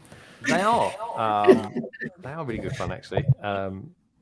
Right. Now talking of fun, let's go back to the future a little bit with Lewis. This is where he tells me it's Knight Rider and it's nothing to do with Back to the Future. Lewis, what's going on here? What are we looking at? This is a DeLorean I did. This was probably the first mock I built coming out of, the so-called Dark Ages. And I did it in the studio. Nice. Yeah, look at the way he's done the bars. That's so cool. So this goes way back, like 4 years already, I think. Wow. It's been a while. Oh, I actually did this because I was watching the Australian Lego Masters season 1. My daughter and I, and we're like, we could do better than that. So that's how we started. Nice. Then I didn't have the parts I wanted, which is how I discovered Studio. So I started playing with Studio, and I need to get into Studio. Together. Yeah, it's very cool. It's very useful. It's a very useful tool. Definitely, yeah, it's definitely something I want to do. I want to do buildings as well, like obviously for the city. So I think Studio would be ideal for that, and it's kind of it's kind of like an easy sort of shape to sort of learn to do. Not like this. There's angles coming all over the place. This is very nice, very lovely, and really good. And tell your daughter as well. It's cracking. It's brilliant. Did you end up making it? Other people have. Yeah, I haven't because I use metallic parts, and a lot of people did it in just light bluish gray, and I just wasn't interested in doing it myself. But yeah, a lot of people have done it. Oh, awesome. I made the rookie mistake of putting it on was it Rebrickable, I think? Yeah. And like a month later, it's like #1 seller in China or something like that. So, and I put disclaimer: look, I've never built this, so if anyone wants to try it, go ahead. But I can't guarantee it's gonna. I've never physically built it, so I don't know. I hope all those people in China are happy customers who bought that. Oh, there you go. Good stuff. Nice. Tell us a bit about this one. This is a nice one. I just wanted to try a modular. Definitely influenced here by Miami. Mm-hmm. We have a lot of Art Deco hotels here in Miami. So this is not a particular hotel, but I wanted to. This is another one that one of the nice things about working in studios, you can work with colors that you unfortunately aren't able to. Mm-hmm. This is one I would love to build. I'm just waiting for certain parts to come out in certain colors. Jake, do you ever use Studio for stuff? Yeah, I use Studio a lot. I actually use it mostly for augmented reality stuff. Dude, your augmented reality stuff. I love that. When I was in Manchester. Are you going to do Manchester next year as well? The plan is to do Manchester next year. I still need to register, but the plan is... Well, get yourself registered. Come on, I'm going up there. I'll be there. I'm getting up there on Thursday. It'll be Manchester calling next year, folks. It will be. The Goonies, 360 degrees. Tell us a little bit about this, Lewis, because I think there's a story behind this. So Goonies was one of my favorite movies. Was when I was a kid, and it still is. So I wanted to build a set about the Goonies, which I'm still amazed to this day that there isn't one, or wasn't one. And I wanted to make it a play set. So I wanted to try and make sure that you could follow the whole movie through here. Mm-hmm. So you can actually follow the movie in sequence. You start in the Fratelli's basement, you go down by the pipes and the rock. So you can work your way all the way down to the bottom in the same sequence as they do in the movie. So it was definitely trying to be more of a play set. It took me a little while to figure out how to do that, but I was happy with the result. And it got up to 10,000 supporters on ideas, but unfortunately it wasn't approved. But that's a shame. But you got 10,000. You're in the 10K club. I am in the 10K club. Yep. Oh, good stuff. Good stuff. I didn't think I was gonna get there, but it had a huge surge at the end somehow, so made it. Sweet. Well, anyway, everyone loves a bit of the old 80s retro stuff. They really do. This is another one from Lewis. Oh, there we go. He's got the old goat there. That's why I got it needed the goat. So anyone, I don't know, Jurassic. I actually built this for. Yeah, you did. Oh my god, Kate. That's right. This is for what was it called? Let's Build Jurassic World. Yeah, not this year's, but last year's. Yeah, last year. Awesome. So obviously the raptors have gotten out, and there will be a raptor feeding, but it won't be the goat that will be eaten. The family is very upset that the raptors haven't shown up, but they'll show up soon. They will indeed. Great stuff. Good stuff. Oh, now this you've got behind you. Yeah, this is behind me. Actually, it just came from Brick Fair, and good. Yeah, it's sitting behind me because I think it's time for it to be taken apart. I think it's time to. Oh my god, that makes me so sad. It makes me sad too, but I don't know what to do with it. Like, I can't keep everything. Like, I don't know. It's like I just feel as though you could put like a little Indiana Jones in there or something like that. There is one in there actually. There was some random explorer in one of them, and then. The first time I took this to a show, every kid was like, "That's Indiana Jones." I'm like, okay. So I ended up switching for the actual. Indiana Jones, so I could just say yes to everybody. So, but this is one of the reasons. See, I'm so disappointed about the boxes for the CMF lines. Like, clearly the reason I did this was based on that figure from the CMF. 3 years ago, I think it was. Mm-hmm. I love that figure, so I was like, let me see what I can build for this. Wow, that's really expanding upon that. Great idea. Love it as well. Figurines are great. This is a really good set. The sculptures in front are really wonderful. Yeah, this is it's all based. I did look at actual Aztec architecture and Star Wars fans are looking at this. Feedback for you. a little Yavin. Star Wars looking fans are looking at this. Oh, that could have been Yavin. But anyway, get over it. Maybe that's what I'll do. Maybe I'll just modify it a little bit. You could do. Just stick an X-wing in there. Job done. So this is, I like doing small scale too, and I like doing little. I always try and find little stories to tell with my minifigures. So this was just a small little heist build I did. Nice. There's the goat again. Someone's breaking in, trying to steal the goat. That's a map of Billund over here, believe it or not. Nice. Loving it. Good stuff. Wonderful. This is another one I did recently. That's a small little build. I do like to play with Photoshop a little bit, add little details like little steam out of the coffee and a little glow to the lights. But if someone was to describe to me what do Monday mornings feel like to you? That's it. That is it. That's Monday morning in a nutshell. Well, it's an industrial accident is actually what he's upset about. Yeah, and I get it. It may have happened on a Monday morning. You never know. Good stuff though. Loving that. This is cool. I love this. So good. Yeah. So this is the museum that I just took to Brick Fair. This is only a small piece of it. It's like 8 feet wide.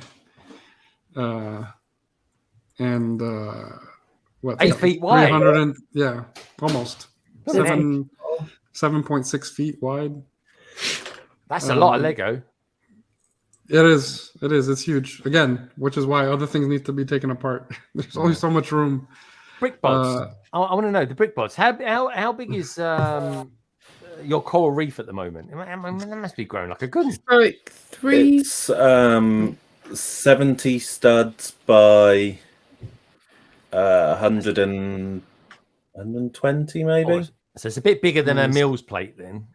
Yeah, a little bit bigger. Quite large. It's quite large. It pretty much fits in our boot, and that's about it. Yeah. Oh, fits in your boot. So my favorite. You must have big feet, Carrie. Car boot. I love how you can switch out the scenes, Lewis. Say that again, Kay. I'm sorry. About your museum, my favorite part about the museum was that you could switch out your rooms. Like, we had extra rooms based on each theme of Lego. Yeah. Right? So each of the dioramas is like a little drawer, and I can pull them out and swap it for a different theme. Like I have a friends one, a video one, and different ones that can get swapped in and out. Yeah, it was awesome. Paul's totally digging it. There's more if you want to see the whole thing. I didn't send all the pictures, but there's a bigger ones on my Instagram. So he did send me a lot of pictures, folks. He really did. He said, "I'll send you some pictures over." I was like, I thought you were gonna edit what you wanted to find. What you. I ended up doing the editing. I need a day to edit all those. But I will check it. This was my first attempt at a sculpture. It's okay. It's not bad, but it's really fun to do. Has it got a Technics interior? It's actually not Technic interior. It is a Duplo interior. Duplo. Nice. Yeah, I use Duplo. It's hollow mostly, but it's got Duplo in there. That's all right. Hello, is it Hi, Hunter? Little Hunter. This is again another. I did send you a lot of pictures. This is Oh yeah, your 10 by the way is actually 12. Oh, is it? I said 10. I said 10ish. I don't think he's a I still thought you would edit it, but okay. So again, using the figures from the CMF lines, I always like to do like little scenes from. Okay. So I got that figure. I said, let me build this small, and I had that saber-toothed tiger sitting around that I need to do something. Arctic, I think that came in. A bright switch pick. Greg edit. Wait, I missed a long form if ever there was one. Yeah. Lesson learned. There we go. But no, this is great. Ice creams and all sorts of things. I love it. That is very cool. Makes a nice little snow scene there. Oh, it's another one. This is Technic. What's going on here, Lewis? It is mostly Technic. Well, it's a combination, Technic and Brick. But yeah, this is a commission. This is the first, the only. In the United States, we have an organization called National Oceanic Atmospheric Association. Basically, it's the United States Weather Organization. Yeah. But they also have an exploration ship, and they asked me to do a model of their ship for the captain who was retiring. Oh, nice. and this is that model, and it's since I've had the most challenging commission thing I've ever done was they asked for 17 of these, and sorting out all those parts because it's like 2,000 parts each one. And yeah, man, Wow. I totally underestimated how challenging that was going to be. That's an armada. That And is. as of yet, I have not gotten an email saying I'm missing parts, which I'm amazed because it's Well really done. easy to lose track. All right, let's get on. Oh, there's some Matt sent me some pictures as well. This is going to be a fun part, folks. This is interesting. Matt, what, this looks familiar. Yeah, that's my backlog. So if you're wondering why I'm not able to make mocks, this is part of the reason why. The sets on the top are all of the ones that I have opened or like they're outside of a cardboard box, and the ones below, that's all still Lego. I have not opened yet. I have not had time to make the unboxing videos. It's a healthy backlog. I tell you what, right? These, that particular one, that helmet, does not go for a lot of money. Does now. I found it on Facebook Marketplace for like $30. Some dad had no idea how much it was worth, and his son hadn't built it yet because he had got it from Christmas 3 years ago, and so I was the benefactor. Yeah, it's the best one. It's the best one. And boys, it goes for a lot of money. Wow, look at all this. That's my shelf display that's behind me that not a lot of people really get a good look at in my videos, awesome. But it's sets from pretty much every theme. And now I'm to the point where I'm needing to switch out a lot. I want those two ships right there. Yeah. I tell you what, Lego does amazing ships, doesn't it? Those are epic. I got those when I was a kid for $100 when they were retail value. I love that. That set there is what. So Connor's going to be opening up soon. Do you know what, Matt? The new one coming out. It's just missing these. The bubble turrets. Yeah. That's what it's missing. But I'm not sure that particular style even had it, but I think it did. Oh, look, someone's got the original Ghost. Yep, hiding down there. Original Phantom. And that's the Phantom, no? Yep. Now, that's either Thrawn or a Smurf. It's one or the other. Make up your mind, folks. It's a Thrawn. I'm going Smurf. Okay. That's either a Grape or a Zeb. Yep, that's Zeb. Brilliant sets. They really are. Oh, God, you got a brilliant. This, I tell you what, that's the go-to Star Wars set for me. That is. Yeah. About 22, 25. Yeah. Yeah. It's kind of like an interest. It's kind of more interesting than the Colosseum. Let's put it that way. Is that the new one? Yeah. Yeah. It That's came out a few years ago, and it's brilliant. It really Tatooine is. shelf. Ah, the Tatooine shelf. I've got a Tatooine shelf as well. Good stuff. Great minds. Folks, don't be alarmed. This isn't a picture of me. That's awesome. We're going back in time. I thought it would be fun to share some childhood photos. Last week was this picture taken? When I had a bowl cut, yeah. Yeah, that's a bowl head, that is. There we go. This is like a scene out of Stranger Things. And let's go and play Dungeons and Dragons. Okay. Right. What the heck is that? That's a fish mounted on the wall. Yeah. Wow. Guys, 1 second. I'll be right back. All right. Yeah, no worries. So that was my favorite Lego set that I ever got. My Lego Death Star, and it still is. It holds a special place in my heart. But I really don't care as much for the build itself. It's more or less the meaning behind it, because I had to save every penny for that $400 set that I didn't really think that I could save up for, and that kind of taught me the value of $1. Jeez, it definitely has, mate. And no, good on you as well, dude. Good on you. Wow, amazing. It was. Was this? Give me some of your tots. It's a Napoleon Dynamite reference. That's the motorized AT-AT. That was like the most difficult set that I built as a kid, because I am not a fan of Technic. Unfortunately, I'm just not good at building those. It takes more analytical mind. But I was pretty proud that I was able to accomplish it at the end. Okay, Larry, again with the background. Larry, come on, these pictures. They're from the 1970s, surely.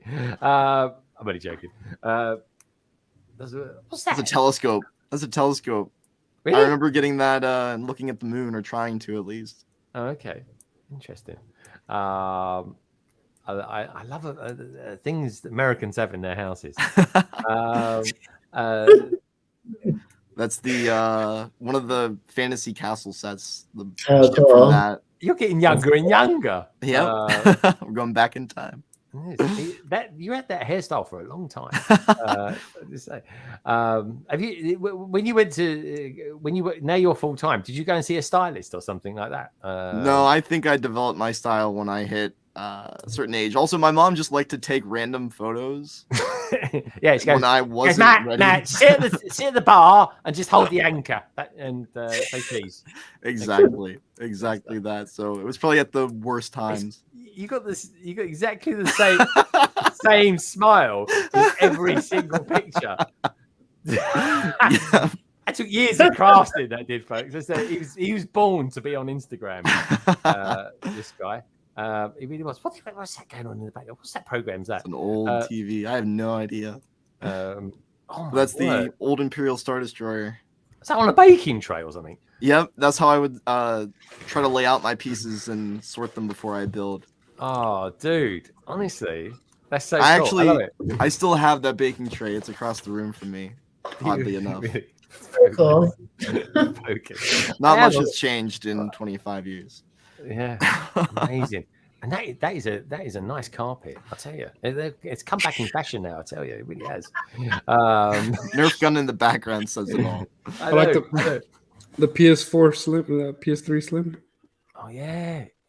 Yes, as well. Well, that's the PS2. I didn't even see that. PS2. That's my first console. Oh my god. I used to play Lego Star Wars, the first Lego Star Wars on that one. Oh, I remember, was it Rogue Squadron on the Nintendo? Oh my god, those are the days. And there we are. Now I was. This is. I don't know why I've got two Echo ones in here. This. But anyway, we've got two Echo ones. Anyway, what I will say is the other day, Lewis, I was looking through. I was just randomly looking on Lego Masters website, and I saw this geezer on there, Lewis. I'm just saying, I'm just throwing it out there. But I tell you what, right? He half looks a lot like you, and I'm not talking about him. I don't know what he's doing. It looks like he's singing Christmas carol songs or something like that. But this geezer here, he's got a striking resemblance to you for this year's Lego Masters USA. Just saying, Lewis. Don't say anything, Lewis. I cannot actually. I can neither confirm nor deny. You'll just have to wait and see if that is actually me. It's his twin brother. Everyone knows. It might be a doppelganger I have out there. I don't know. It's the evil twin, the one that actually is really good at Lego. I hope he's better than me. Oh, well, anyway, he looks rather dapper, and yeah, it makes me even want to watch Lego Masters USA season 4 even more. I've heard that people who might be on the show would not be allowed to say whether they are on the show until the cast is announced. This is true. So I wouldn't know. That's what I've heard. Duckbricks might be on there as well. I hear he's a very nice guy. I totally recommend you meet him one day, Lewis. I look forward to it. Comes the word. Right, okay. Anyway, but after that bombshell, and Lewis's eyes was like, and Kate didn't help neither. And just saying, here we go. Look, he's got number one winking down there. Oh, Kate knew last 2 weeks ago. She anyway, theoretically knew. I think it was accidentally mentioned. But anyway, Andy Seston that built the most horrific tree. Love this set. It's going to retire at the end of the year, folks. As we all know, the blacksmith. Oh my word, that is I don't even think it's a tree. It's just something. But anyway, that is such a good set. If you haven't got it, it's going to retire soon. Get it. It's one of the best sets going. Excellent. It really is. It's totally brilliant. And talking of beautiful, Kate, this is Andrew in Las Vegas. It's got a nice hairstyle there. Actually, it looks like Superman. Actually, except Superman doesn't have a beard. But there we go. This is what the Las Vegas Lego store looks like inside. It's pretty good. It really does. And I think that leaves us another one. I thought that was the last one for a second there, but it's this one. Lady McBrick, welcome back. We got Batman stuff. We got Diagon Alley stuff. We got Dream stuff. Unless that's a stuffed teddy bear. You got a telephone box there as well. I think that is. Very nice. These look great, by the way. They're quite hard to hold. They look amazing. They really do. And I think that is the last one. So anyway, thank you everybody for sending in your pictures. It's the same person. That is the same. He just superimposed himself on his mate's pictures. That's all that is. As always, folks, thank you everybody for sending in your pictures. Kate, Lewis, and Matt especially. There's some corkers in there. There really was. Especially the Parisian ones. And Carrie, you didn't quite see your one before, but Ian told us all about it. Oh, did you want me to tell you more? No, I just wanted to say, "Oh, did he?" or something like that. Yeah. Oh yeah, he did. Yeah, I'm aware that he told you about it, and I think it's very good for a 5 and 7-year-old. It is. It's awesome stuff. It really Kept them busy. And on that bombshell, and it is. And on that note, let's go around then and start bringing this stream to a nice steady halt, should we say? Starting with the Brickbods. Brickbods, are you going to be streaming this Sunday? You normally do an 8:30 gig. That's are you right. doing it Sunday as well? Yeah, we should be. And we're also at a Lego show this weekend at Didcot Railway Museum. So 2 days in a marquee with lots of Lego. Yep, should be fun. Yep. Okay, good stuff. So are you going to be staying away, or is Didcot a long way away from you? It's not too far. Slightly further than Reading, about an hour and a quarter maybe. So. Okay, good stuff. Got a car with eyebrows. Oh, blimey, a car with eyebrows. Oh, I like that. Yeah, it's really cool. Very cool. We were having too much fun with this one, or not. Oh, that's probably not the best place to hold it. Trying to get it to do the loop was impossible. Hard. Yeah, it's really difficult. Sonic the Hedgehog's much easier. Yeah. They look good though. You gonna put that in your city, Ian? I don't know what we're doing with these. I've got 2 into them, so we're now trying to like buy them all. But they're big and they are. They take up a lot of space. That's the problem with them. But they are fun. Yeah, so. They are indeed. All right, good stuff. Like it, love it. So look forward to that. So that's going to be Sunday, 8:30, folks. Do check that out. Of course, that is 3:30 p.m. USA time. Do check them out. Awesome stuff.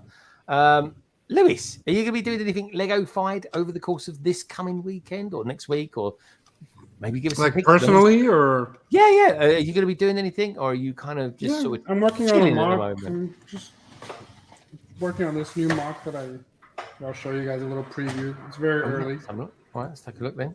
Liking this, but that's cool. I'll play with that. It's very early on. I'm still trying to figure out, like, sketching still where it's going. But ever since I got the land speeder, I wanted to use that windshield as a underwater. Yeah.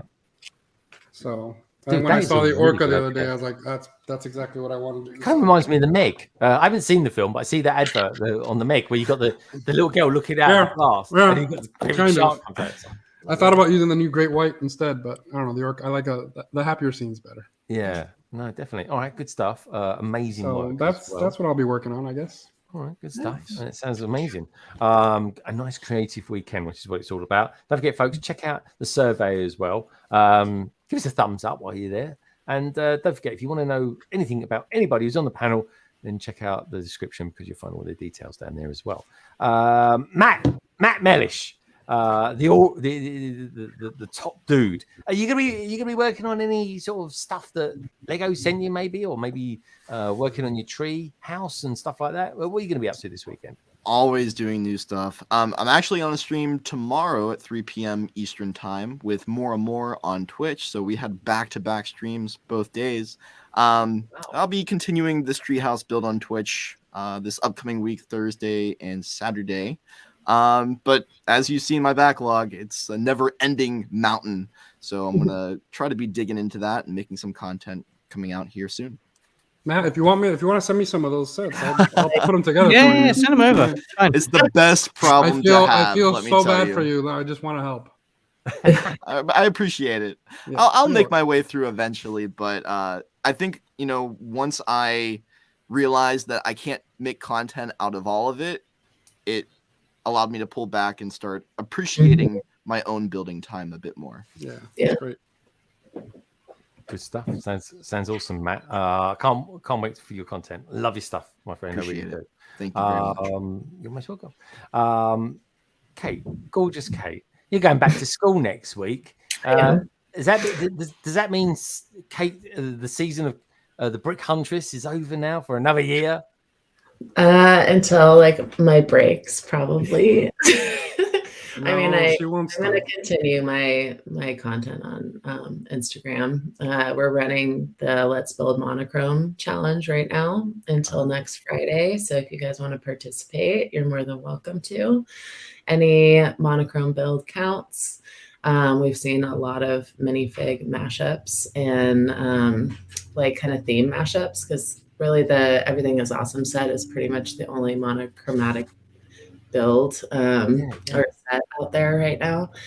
You can build that as well, but a lot of people are taking the figures from that set and making their own little habitats or own little scenes. I have a preview of mine if you want to see it really quick. Yeah, of course. You're going to see a lot of green, but it's girl. Looks so good. Let's have a look. Ooh, nice angle. Wow. As well. That's incredible. That's looking awesome. Yeah. It's going to be girl. It's going to be the first of a 3 series that I'm doing. So this one's going to be all white. It's a translucent green base plate underneath. So eventually, like after this challenge is over, like her whole outline, I'm going to light up. So like she'll light up through the white. And then my second girl will be black and white with a bunch of sunflower colors. So nice. There will be all sunflowers like floating out. And then the last one is going to be all different colors. Like she's just going to be all the colors of the rainbow. Kate, when is this Let's Build series done? Or when this is it one is going to be done next Friday. We just so you guys have a week, about 7 days left, and then we'll do the live Bricklink show next Sunday, where people they jump on with me and they show off their build. See if I can get a good idea going. So I can They do. Do it. Sweet. Yeah, do it. You got to, folks. That's the way it goes. Check out the survey. We've got 78 votes. Come on, folks. Let's try and get it to 80. It makes my arithmetic so much easier. It really does. Lady McBrick, are you up to anything in the next week or so? I met today with So Awesome Fishy with Jiao, which was fun. And so in 2 weeks we are going to meet again. Yeah. If you want to join, just let me know or jump on in. Yeah, Jiao is amazing. Good stuff. Otherwise, we can find you on Instagram, photos, little vids, stuff like that. Yeah. Sweet. Right. Okay, that's what we like. That's what we like. Jake, are you going to be doing your Sunday stream, your stuff you do during the week as well? Your raids that you like doing? Your raiders they are. They're like Raiders of the Lost Ark. The pleasures of Twitch. It's sharing community, building up everyone together, and like this YouTube where everyone's competing and fighting for attention. No one wants that nonsense. Gee. But yeah, no, I do the regular brick building community raid train on a Tuesday starting at 9 p.m. But next Sunday, the brick building community and friends are banding together to help raise money for Stand Up to Cancer again. Last year we raised over $30,000. This year we're aiming to do the same again. We've all got big plans. We've all got lots of energy, all sorts of crazy rewards, giveaways. That starts Sunday the 27th and finishes on Saturday the 2nd. And speaking of more and more, on Saturday the 2nd, I will be doing a sort of spin-off show of his podcast where we're calling Crossing the Sources, as more and more attempt a 12 hot sauce challenge interview-esque style thing together. Wow. So yeah. That's it. Are you sounds preparing for that? Yeah. Yeah, I'm preparing. I'm warming up. I'm doing, push-ups. I told you he was spicy, Matt, didn't I? I told you he was There you spicy. go. He literally is. He's the living man himself. All right, good stuff, mate. Look forward to that. It's going to be amazing. I'm going to be making some videos this weekend, actually, and I'm going to be doing that. I'm going to be doing a bit of work in the bath. I'm going to be fitting a bath this week weekend. Things we do. I sort of I look at that as fitting a bathroom as being a bit like Lego, except bathroom's got a lot more silicone mastic involved in it. Anyway, we'll have a bit of fun with that. So sometime between now and next Friday's London Calling, folks, I'm gonna have some root canal work done on my teeth. So hopefully I can start calming down on the painkillers. But otherwise, look out for anything I'm going to do. I tell you what, I will be doing on Monday with the Brightest Witch bricks, Topic bricks, the Minifig Who, and Brickapix. Hot off the news there, folks. We're going to be streaming on Monday from 7:30 UK time to 9:30 UK time. That is, of course, 2:30 EST and to, I don't know, 4:30 EST, I guess. Going to be continuing the build of Diagon Alley, where I've done Ollivander's workshop, quality Quidditch, but now it's over to Flourish and Blots. So I'm going to be doing that section just for a little one, and then hopefully finishing off with the last one in the next couple of streams. And then I'll be just in time to go to the signing at Leicester Square on September the 1st for Gring TS Bank. Get that set as well. We can't wait for that. And get back and maybe start building it on maybe Saturday the 2nd as well. But we'll also see, have some friends with on September the 1st on with us as well. Peeps that have bought the new Star Wars sets. And of course, the new Harry Potter stuff as well. So I'm looking forward to that. Now, looking at the survey, I asked, theoretically speaking, if you had a choice of the following Star Wars sets, which would you choose? The UCS Ghost came top, or joint top actually, with 30%. The UCS Chopper kind of came third. The UCS Phantom 2 with 12%. That was undoubtedly the last one. But actually, joint first place was all three. So all three of you, or rather all three options, people would like to see maybe made as a UCS set. I think we're more likely to get a Ghost, but I definitely think, having had the UCS R2D2, I think the UCS Chopper, I think, would be quite good fun. And on that note, I just want to say a very warm-hearted thank you to Jake Studs, Lady McBrick. Lovely to have you here again, Lady McBrick. It really is. Brick Huntress, Kate, lovely to have you here for this season. Our loss is your school's game. Matt Mellish as well. Thank you so much, Matt, for being here. His schedule's so wickedly tight, but we managed to squeeze him in today, folks, which is lovely. Lewis, great to see you as well. Look forward to seeing a lot more of you in the future as well, if you know what I mean. Brick Mods, lovely to see you too as well. Look forward to seeing you on Sunday as well. And of course, we had our Toy World on here earlier on as well, who's probably watching us back at the moment while he's doing some running, or maybe watching us back when we're down the gym. If you are, leave us a comment as well, our Toy World. And also as well, folks, if you guys and girls out there are part of the replay gang, let us know. Leave me some comments. I know a few of you have been leaving some comments, and I'll be getting back to you a little bit later. But anyway, thank you for a great panel tonight, folks. Thank you as well to all you lovely lot out there for tuning in.